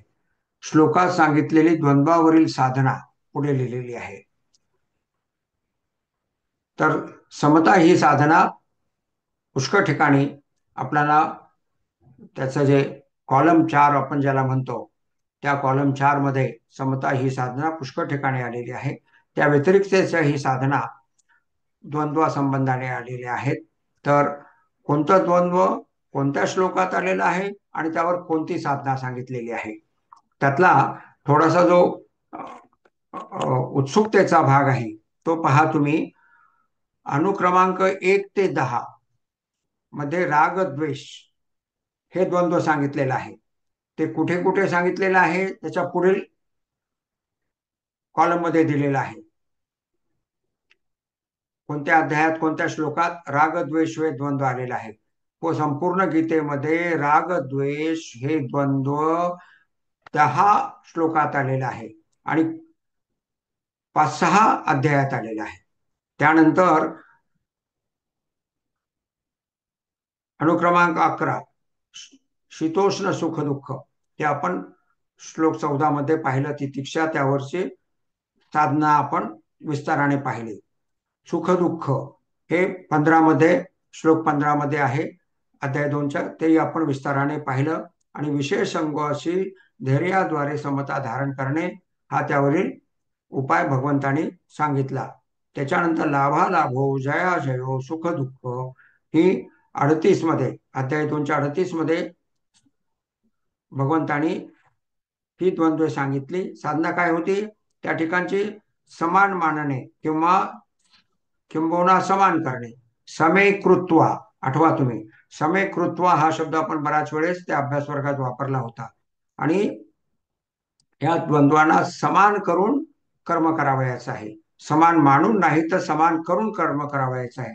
त्यासाठी विवेकाची दिशा लौकिक महत्वाकडे न ठेवता धर्म अधर्म याकडे ठेवायची आहे. हे आपण विस्ताराने पाहिलं. सुख दुःखादी द्वंद्वे श्लोक 45 मध्ये, अध्याय 2च्या, योगक्षेमाची इच्छा सोडणे, अंतःकरण ताब्यात ठेवणे, मनाचा निरोध व आत्मनिष्ठ होणे हे त्यातील साधना होत्या. त्याच्यानंतर प्रस्तुत श्लोक ज्यावर आपण आता करत आहोत त्यामध्ये कर्माची सिद्धी असिद्धी हे द्वंद्व सांगितलेलं आहे. आणि त्यावरचं काय आहे? संगम त्यक्त्वा, आसक्ती सोडणे, संग सोडणे, समता जोपासणे, समत्वम योग उच्यते, कर्माशी निर्लिप्तता, योगयुक्त होणे व परमात्म्याला कर्मसमर्पण करणे अशी साधना श्लोक 48 मध्ये सांगितलेली आहे. अशा रीतीने विविध अध्यायात आणि प्रस्तुत अध्यायामध्ये सुद्धा श्लोक 50 आणि 56 मध्ये द्वंद्व संबंधाने साधना सांगितलेली आहे. तर तुम्ही हा टेबल पूर्णपणे गृहपाठामध्ये वाचायचा आहे आणि त्यावर चिंतन करावयाचं आहे आणि द्वंद्वाप्रती कोणती साधना करायची ते समजून घ्यावयाचं आहे. तर आता आपण परत आपल्या मूळ पृष्ठ 118 वर आहोत. तर 118 वर आपण धानाच्या खुणेच्या वरील जो परिच्छेद आहे तो आता आपण वाचत आहोत, तरी आता काही आपण ध्यान करणार नाही, पण आपण ग्रहपाठामध्ये तिथे जे सांगितलेलं आहे ते सांगून ध्यान करायचं. म्हणजे तत्पूर्वींच्या श्लोकामध्ये जे सांगितलेलं आहे त्यामध्ये बुद्धी स्थिर होऊन अंतःकरणामध्ये तो विषय खोलवर संपतो. तर आता आपण पुढील विवेचन पाहूया. या साधनारूप समतेने साधक संपूर्ण संसार जिंकून सच्चिदानंद परमात्म्यामध्ये स्थित होतो. अध्याय 5 श्लोक 19. अर्थात चित्तवृत्तीपासून संबंध विच्छेद होतो. कर्माशी पूर्णतः निर्लिप्तता अनुभवास येते. स्वसंवेद्य आत्म्याचा आनंद अनुभवास येतो आणि उत्तम गुणवत्तेचे भरपूर कर्म दक्षतेने साकार होत राहते, जे स्वाभाविकच स्वतः सकट जनकल्याणाचे असते, नीतीपूर्ण व फलाकांक्षा रहित असते, मोक्ष मिळवून देणारे असते. निवृत्तीनाथ महाराज म्हणतात, समता धरा आधी टाका द्वैत बुद्धी, आपे आप शुद्धी गोविंदी रया. समता धरा आधी टाका द्वैत बुद्धी, द्वैत बुद्धी द्वंद्व सोडून द्या, समता धरा आणि आपे आप शुद्धी होऊन गोविंदाची म्हणजे आत्म्याची प्राप्ती होते. पुढील ओवी संगम त्यक्त्वावरील आहे.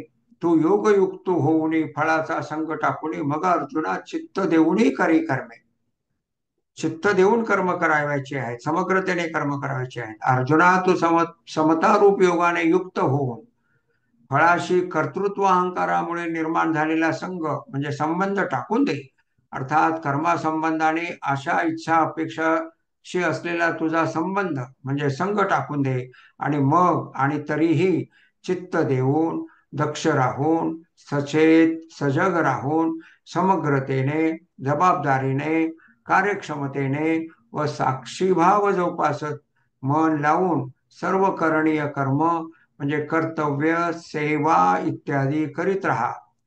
पुढे त्याच्या पुढील ओवीमध्ये काय म्हणतात, बुद्धियोगाची साधना. सिद्ध्या सिद्धो समो भूत्वा श्लोकातील पदच्छेद. परी आदरिले कर्म देवे, तरी समाप्तीचे पावे, तरी विशेषे तेथ तोषावे हेही नको. कर्म आपल्या मनाप्रमाणे सिद्धीस गेलं तर हर्षित व्हावयालाही नको. की निमित्ते कोणे एके, ते सिद्धी न वचता ठाके, तरी तेथी चैनी अपरितोखे क्षोभावे ना. आणि ते जर कर्म सिद्धीस गेलं नाही तर चित्तात क्षोभ होऊ देऊ नये, क्षोभावे ना. पुढील ओवी महत्वाची आहे, समतेची साधना सांगणारी आहे. आचरता सिद्धी गेले, तरी काजाची खीर आले, परी ठेलियाही सगुण जाहले ऐसेची माणे. सुरू असलेले कर्म सिद्धीस गेले तर ते खरोखर आपल्या उपयोगालाच आले. कदाचित काही विघ्नामुळे मध्येच थांबले, अर्धवट राहिले, तरी ते सफल संपूर्ण झाले असेच समजावे. भगवंताची इच्छा होती ते तितकंच व्हावं, त्यामुळे ते तितकंच झालं. फलाकांक्षा जाणीवपूर्वक सोडून न देता जे जे कर्म केले जाते त्या प्रत्येक कर्माचा फल देणे हा गुणधर्म आहे, स्वभाव आहे.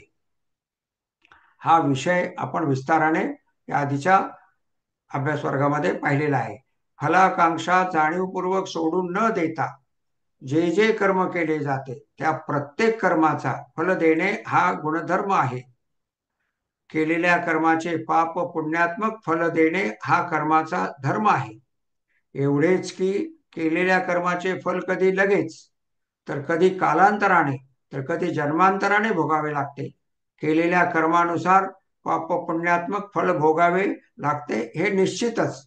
म्हणजे चांगल्या कर्माचं कर्म तेही भोगावंच लागतं आणि वाईट कर्माचं फल तेही भोगावंच लागतं. केलेले पाप भोगावे लागते याबद्दल मनात शंका नसते. तसे पुण्यात्मक कर्माचे फलही भोगावेच लागते. तथापि जे करणीय उचित कर्म अखंड समता ठेवून व फलेच्छा जाणीवपूर्वक टाकून देऊन केले जाते. फक्त असे कर्म मोक्ष प्राप्त करून देत असते आणि त्यामुळे असे कर्म अधिकाधिक करणं हे अपेक्षित आहे आणि फलाकांक्षा टाकून देऊन समग्रतेने ते कर्म करणं अपेक्षित आहे. त्याच्या पुढील पानावर समतेची साधना सांगितलेली आहे. प्रश्न 120. समतेची साधना. भगवंताने समतेची साधना अध्याय 13 श्लोक 27 व 28 मध्ये सांगितले आहे. ते श्लोक पहा. अर्थ पुढील प्रमाणे. अध्याय 13 श्लोक 27 व 28 आपण आपल्या याच्यातून पहा, गीतेच्या पुस्तिकेतून पहा. अध्याय 13 श्लोक 27 समते संबंधाने आहे. समते संबंधाने कुठे कुठे श्लोक आहेत ते आपण काही प्रमाणात पाहणारच आहोत. समम सर्वेषु भूतेषु तिष्ठन्तं परमेश्वरं विनश्यत्सु अविनश्यन्तं य पश्यति स पश्यति. काय अर्थ आहे? जो साधक विनाश पावणाऱ्या सर्व चराचर भूतामध्ये म्हणजे वृक्ष व प्राण्यामध्ये विनाश न पावणाऱ्या व सम असलेल्या म्हणजे समरूपाने असलेल्या, समभावाने असलेल्या, एकसारखे असलेल्या परमेश्वरास पाहतो, तोच खरा पाहतो, यथार्थपणे पाहतो, योग्य रीतीने पाहतो. प्रकृतीच्या योगाने वृक्ष, पक्षी, प्राणी, मनुष्य हे विविध जीव विनाशी असल्याचे, वेगवेगळ्या आकाराचे, रंगाचे, उंचीचे, स्वभावाचे असल्याचे, त्यांच्यामधील सत्व रजतम या गुणांच्या कमी अधिक्याप्रमाणे वेगवेगळ्या व्यावहारिक धर्माचे असल्याचे भासत आहे. त्या सर्वांमध्ये सर्वत्र अविनाशी भगवंत सारखेपणाने भरून आहे असे पाहावे. असे पाहणे ही समतेची साधना आहे. पुढील श्लोकात भगवंताने समतेच्या साधनेचे फल सांगितले आहे. त्यावरून समतेच्या साधनेचे महत्व लक्षात यावे. हा परिच्छेद आपण गृहपाठामध्ये लागोपाठ दोनदा अवश्य वाचावा. म्हणजे समतेची साधना जी भगवंतानी अध्याय 13 श्लोक 27 मध्ये सांगितलेली आहे ती मनामध्ये, बुद्धीमध्ये ठसेल. आता आपण श्लोक 28 पाहत आहोत अध्याय 13चा. काय आहे तो श्लोक? आपल्या गीता पुस्तिकेतून आपण पहा.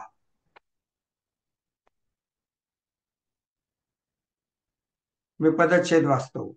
समम पश्यन् हि सर्वत्र समवस्थितम ईश्वरम न हिनस्ति आत्मना आत्मानं तत् याति पराम गतिम.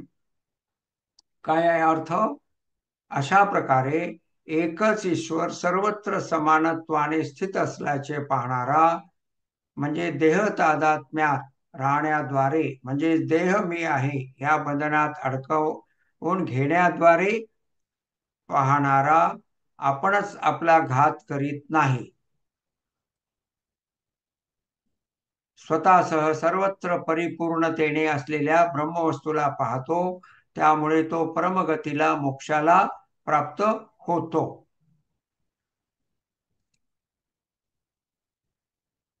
घात कसा करीत नाही? घात कशामुळे होत नाही? एकच ईश्वर सर्वत्र समानत्वाने स्थित असल्याचे पाहणारा. घात कशामुळे करीत नाही आणि घात कशामुळे होतो? देह तादात्म्यात राहण्याद्वारे म्हणजे देह मी आहे या बंधनात अडकून घेण्याद्वारे. या पद्धतीने तो आपणच आपला घात करीत नाही. स्वतःसह सर्वत्र परिपूर्णतेने असलेल्या ब्रह्मवस्तूला पाहतो. त्यामुळे तो परमगतीला, मोक्षाला प्राप्त होतो. समतेची वरील साधना माऊली पुढील प्रमाणे स्पष्ट करतात. कंसातील क्रमांक 13व्या अध्यायातील ओव्यांचे आहेत. तर ह्या आपण ओव्या आता पाहणार आहोत आणि त्याचा अर्थ जो ग्रंथात दिलेला आहे तो पाहणार आहोत. ओव्या आपण आपल्याकडील दुसऱ्या ज्ञानेश्वरीद्वारे पाहणार आहोत.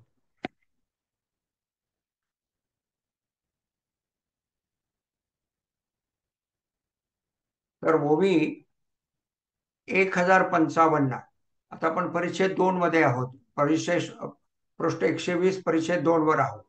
तेथील आता आपण अध्याय 13 ओवी 1055 पाहत आहोत.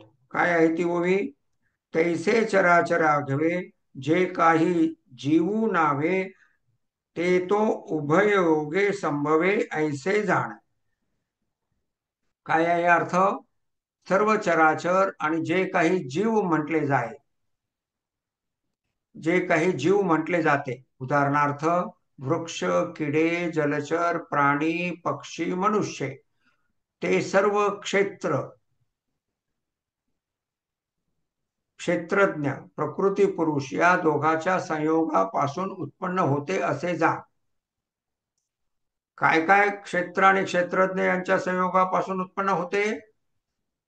वृक्ष, किडे, जलचर, प्राणी, पक्षी, मनुष्य, हे सर्व क्षेत्र क्षेत्रज्ञ म्हणजे प्रकृती पुरुष या दोघाच्या संयोगापासून उत्पन्न होते असे जाण. श्लोकामध्ये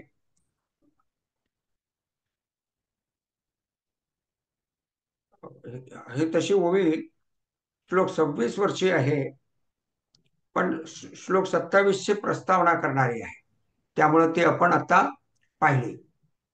त्याच्यानंतर ओवी 1057 ती काय आहे? पै पटत्व तंतू नव्हे, तरी तंतूसीची ते आहे, ऐसे खोली डोळा पाहे ऐक्य हे गा. वस्त्रत्व हे जरी तंतू म्हणजे सूत धागा नव्हे, तरी सुद्धा ते तंतूवरच आधारलेले आहे. तंतूच त्या वस्त्राचा अधिष्ठान आहे. वस्त्र आणि तंतूच्या ऐक्याप्रमाणे सर्व भूताचे परमेश्वराच्या ठिकाणी ऐक्य पहा. ऐक्य कसं पाहायचं?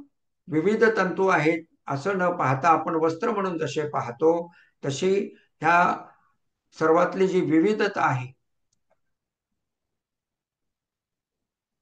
वृक्ष, किडे, जलचर, प्राणी, पक्षी, मनुष्य, पुन्हा मनुष्यातील विविधता आता जितक्या सांगितल्या त्या प्रत्येकामध्ये विविधता आहे. पक्षी म्हटले की विविध पक्षी, किडे म्हटले की किडे, विविध किडे, म्हणून तर आपण एकंदर म्हणतो ना 84 लक्ष योनी जे म्हणतो ना आपण, तसं हे सगळं जे विविधता आहे हे जसे तंतू आहे वस्त्रामधील, आणि ह्या सर्वांमध्ये परमेश्वर पूर्णपणे भरलेला आहे, अशा पद्धतीने पाहावयाचं आहे.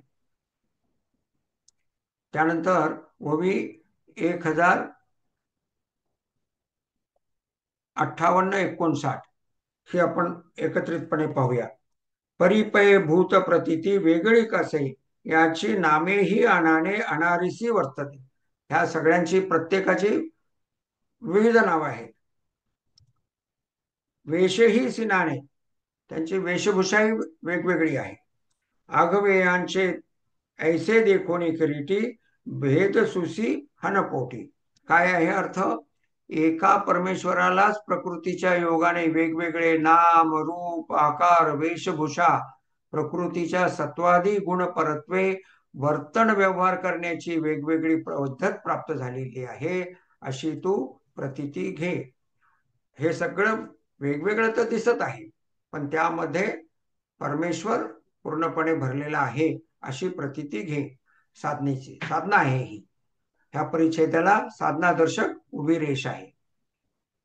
असे न करता शरीराद्वारे भेद प्राप्त होत असतो व भेद सत्य आहे असे जर पाहशील, तर जन्मानंतर जन्म अशी कोट्यवधी शरीरे प्राप्त करीत राहून तू या जन्म मृत्यू चक्रातून कधीच बाहेर पडणार नाहीस, असे ओवी 1060 मध्ये भगवंतांनी सांगितले. काय आहे ती ओवी? ऐसे देखोनी किरीटी, भेद सुसी हनपोटी, तरी जन्माच्या या कोटी न लाहसी निघो. कोट्यावधी जन्मातून तू बाहेर निघणार नाहीस.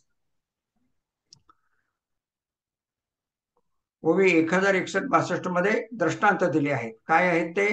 भोपळ्यांचे आकार वेगवेगळे असले तरी त्याला आपण भोपळाच समजतो. लाकूड सरळ व वाकडे असले तरी त्याला आपण लाकूडच समजतो. तसे आकाराप्रमाणे भिन्नता न पाहता समभावाने असलेल्या ब्रह्मवस्तूस आकार प्राप्त झाल्याचे पाहावे.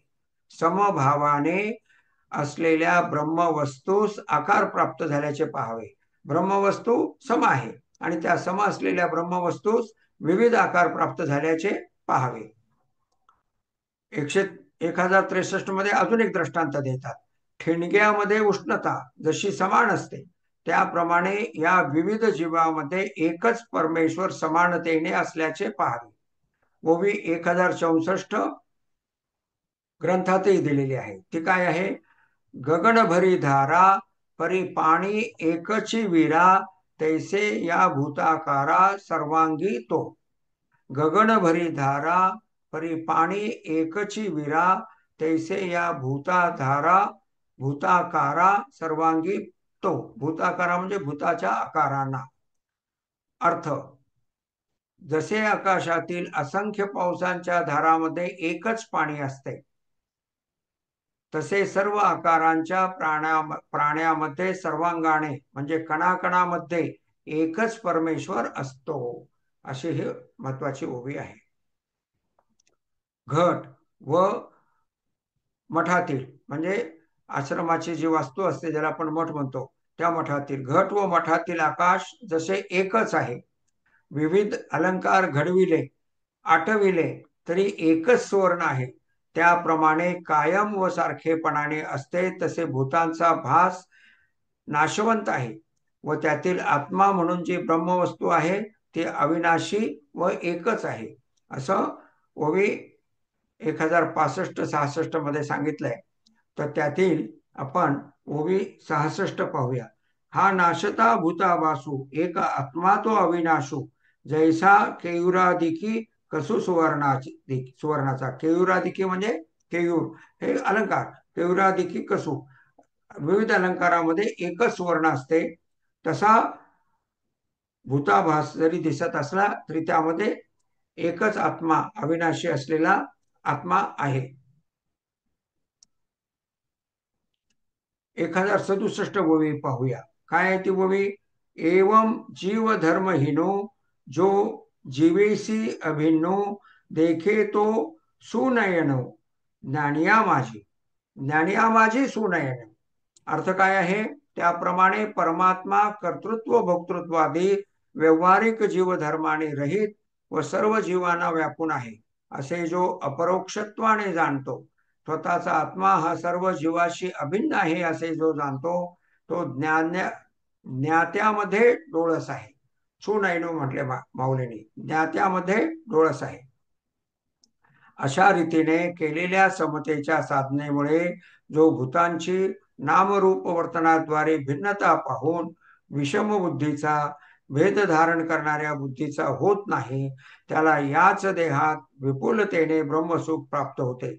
संपर्कात येणारे विविध प्राणी व निरनिराळी मनुष्ये यांच्यातील नाम रूप वर्तन स्वभाव याद्वारे तसेच आर्थिक सामाजिक धार्मिक याद्वारे असलेले भेद पाहून ज्याची बुद्धी त्यांच्या प्रती विषम होत नाही, चांगले वाईट अनुकूल प्रतिकूल असे विकार धारण करीत नाही, त्याला ब्रह्मसुख म्हणजे आत्म्याचा निरुपचार आनंद विनासायास प्राप्त होतो. असं ओवी 1076 मध्ये सांगितलेलं आहे. ती ओवी काय आहे? ते सुख येण्याची देहे पाय पाखाळणीयाला आहे जो भूत वैषम्ये नोहे विषम बुद्धी. विषम बुद्धी होत नाही. भूतामध्ये जे विविधता आहे त्यामुळे त्याची बुद्धी विषम होत नाही अशी ही ओवी आहे, ज्याचा आपण सविस्तर अर्थ पाहिला. आता मला हा पुढील सर्व श्लोक त्यातील ओव्या समते संबंध आणि साधना सांगणारे आहेत, त्या सर्व महत्वाच्या आहेत. पण आता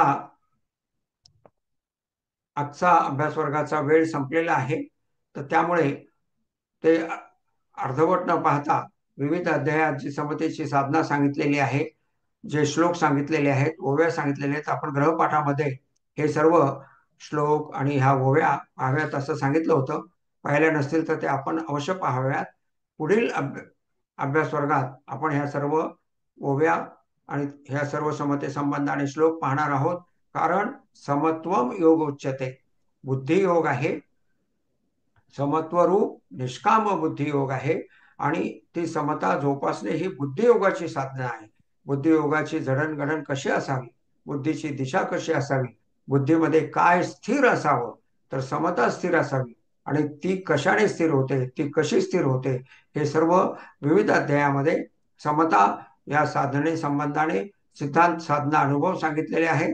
त्याचा आपण आस्वाद पुढील अभ्यास वर्गात घेणार आहोत. तरी तत्पूर्वी आपण ह्या सर्व श्लोक आणि ओव्या यांचं अध्ययन अवश्य करावं. आता आपण थोडा वेळ प्रश्नोत्तरे घेऊया. हा बोला, श्यामजी बोला. आत्म अनात्म विवेक यामध्ये समता आणि जे बोललो आपण त्याच्यामध्ये ते सगळं त्याच्यामध्ये येतं, सार त्याच्यामध्ये येतं ना, असं मला वाटतं. त्यांचं त्यांचं म्हणणं असं आहे, आत्म अनात्म विवेक हा जो भाग आहे, तर याच्यामध्ये संगनतेत्व आणि समत्व हा हे त्याच्यामध्ये या- येतं का म्हणलं. हा याच्यामध्ये समत्वाचा बहुतांश भाग येतो किंवा एकमेकाशी ते संबंधित आहे अशी त्यांची टिप्पणी आहे. हा, ठीक आहे. कारण माऊलींनी स्वतः अध्याय 18 मध्ये म्हटलेलं आहे की एकच विषय संपूर्ण 18 अध्यायात सांगितलेला आहे. एकमेवा द्वितीयम ब्रह्म हा एकच विषय सर्व अध्यायामध्ये भगवंतांनी सांगितलेला आहे. तर त्यामुळे त्यांच्यामध्ये परस्पर संबंध तर हा राहणारच, पण आपण त्यामध्ये गल्लत करू नये. आत्मा काय आहे, अनात्मा काय आहे, ह्या संबंधाने विवेक जोपासणे ही आत्मा अनात्मा विवेक जोपासणे ही सांख्ययोगाची म्हणजे ज्ञानयोगाची साधना आहे. बुद्धीची दिशा त्या दृष्टीने ठेवावी अशी ती साधना आहे. आणि अनात्मामध्ये जो भेद आहे तो भेद समता जोपासण्याद्वारे दूर करायचा आहे. हा, आत्म्यामध्ये तर कोणता भेदच नाही. अनात्म्यामध्ये जो भेद आहे तो भेद समतेच्या साधनेद्वारे दूर करावायचा आहे असं. नमस्कार. हा, मृणाल मृणालताई बोला. हा, आता ध्यान करीत असताना, पहिल्या सत्रात ध्यान करत असताना 15व्या अध्यायाचा सांगितलं गेलं की, म्हणजे मला असं वाटतंय, मी ध्यानात होते, मला बरोबर सांगता येते की नाही कळत नाहीये, पण आपल्या आयुष्यात जे प्रसंग घडतायत ते साधना मार्गातून उन्नत होण्यासाठी घडत आहेत असं समजायचं का? म्हणजे असं समजावे असे आपण सांगितले, ते बरोबर असं मला कळलंय. असं बरोबर आहे का? हो, बरोबर आहे. आपल्यावर जे आघात होतात ते आघात ही सुद्धा परमेश्वराची कृपा असते, पण आपणाला ती दुःख रूपतेने जाणवते. बरोबर. तुम्ही भूतकाळात जे आघात झाले त्यांच्या प्रमुख आघातांची यादी केली, एक 5-7 आघात, आणि त्याला त्या आघातांना अ ब कड असं खूप मोठा आघात म्हणजे अ, थोडा कमी म्हणजे ब, आणि क आणि ड अशी त्याची वर्गवारी केली. आणि आता तो किती जाणवतो असं जर पाहिलं की त्यावेळेस जो अ जाणवत होता, आता विचार केला तर असं वाटतं की त्यावेळेस तो अ उगाच जाणवला, अ इतका उगाच जाणवला, तो क इतका जाणवायला काहीच हरकत नव्हती असं तुमच्या लक्षात येईल. म्हणजे आघाताची तीव्रता आपण जितकी जाणवून घेतली, हा जीव भाव आहे, आपल्याला आपण किती जाणून घेतली ती अवास्तव जास्त होती हे आपल्या लक्षात येईल. त्यानंतर तुमच्या हेही लक्षात येईल की त्यावेळेला जे झालं त्यामुळे तर आज हे इतकं चांगलं झालं, त्यावेळेला इतकं वाईट झालं, एवढा मोठा आघात झाला म्हणून तर इतकं चांगलं झालं. हा मला माझ्या आयुष्यामध्ये खूप वेळेस अनुभव आला. आणि त्यामुळं मग काय होतं की नंतर नंतर लक्षात लवकर येतं. सुरुवातीला की नाही ते लवकर लक्षात येत नाही, कधी कधी काही महिन्यांनी लक्षात येतं की ह्या 7 महिन्यापूर्वी हा जो आघात झाला होता तो झाला म्हणून आज ही प्राप्ती झाली. बरोबर.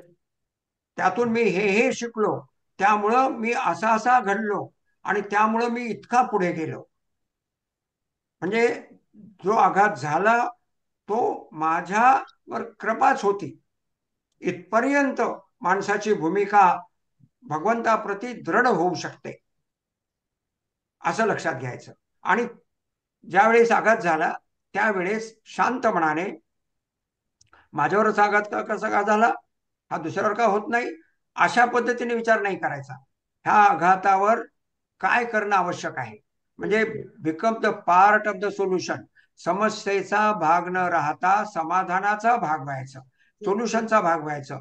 आणि ते सोल्युशन काय आहे, त्याचा ऍक्शन प्लॅन मी करणं आता काय गरजेचं आहे, अशी काय जबाबदारी मी घ्यायला पाहिजे ती घ्यायची आणि त्या पद्धतीने पुढे एक्झिक्यूट करायचा. तो प्लॅन जो आपण तुम्ही निवडलेला आहे त्याप्रमाणे कृती करायची. निव्वळ चिंतन केल्याने काही होत, कृती आवश्यक आहे. पुढे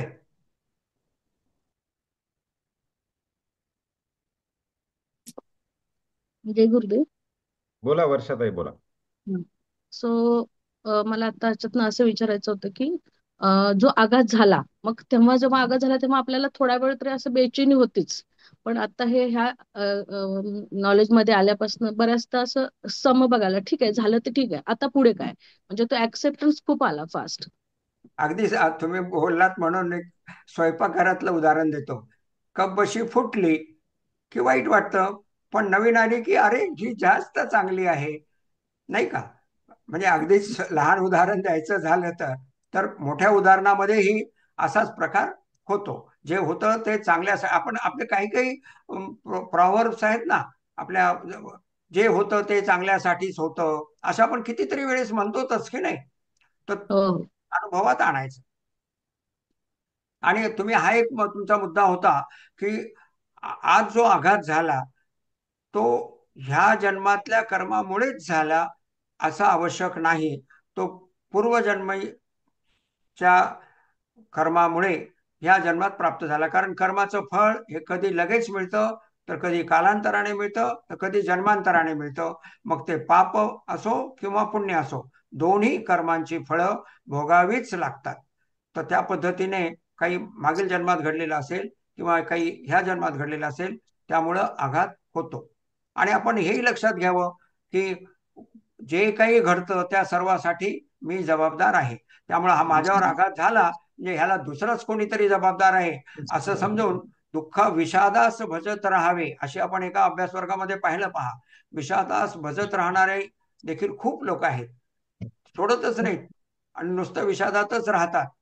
आणि they are the proud owners of आघात, असं आम्ही म्हणतो. विक्टिम, म्हणजे विक्टिम बांधतात असं त्यांना स्वतःला. वाटत राहतं की मी ह्या आघातात, माझ्यावरच हा आघात झाला आणि तरी सुद्धा मी सहन करीत आहे, म्हणजे मी किती मोठा आहे. अरे आघाताला सोड आणि समाधानाचा भाग हो, असं म्हणावं लागतं त्यांना.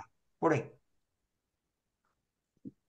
हा अभ्यास सुरू झाल्यापासून मन सतत जागृत राहतं. काही प्रसंग आला की लगेच त्याच्यावर यातले विचार येतात, लगेच कसं रिॲक्ट व्हायचं ते. छान. अजून कोण शेअरिंग करताय? प्रदीप भोगावकर बोलता का?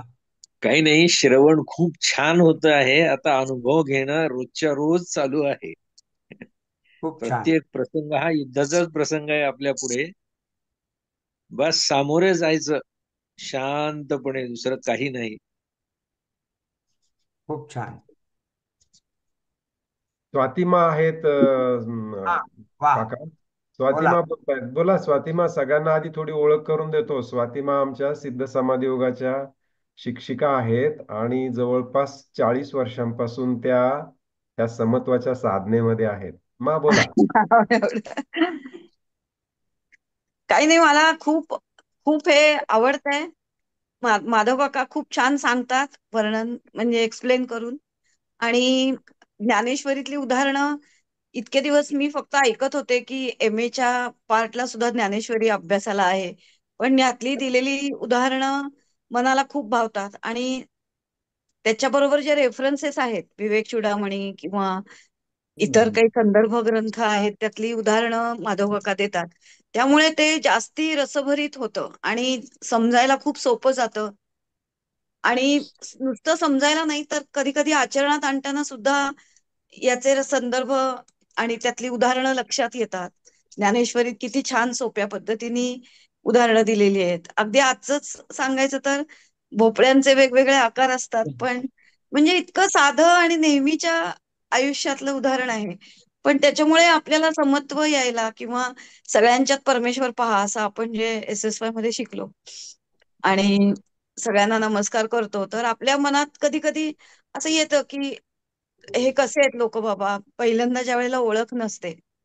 म्हणजे मला हे नेहमी जाणवतं की आपली ज्या वेळेला ओळख नसते त्यावेळेला आपण वेगळ्या अ, पूर्वग्रह दूषित नजरेने त्याच्याकडे बघत असतो. पण जेव्हा आपली खूप छान ओळख होते त्यावेळेला ती व्यक्ती आपलीच आहे किंवा आपल्या खूप परिचित आहे, त्याच्याबद्दल खूप चांगले भाव मनामध्ये यायला लागतात.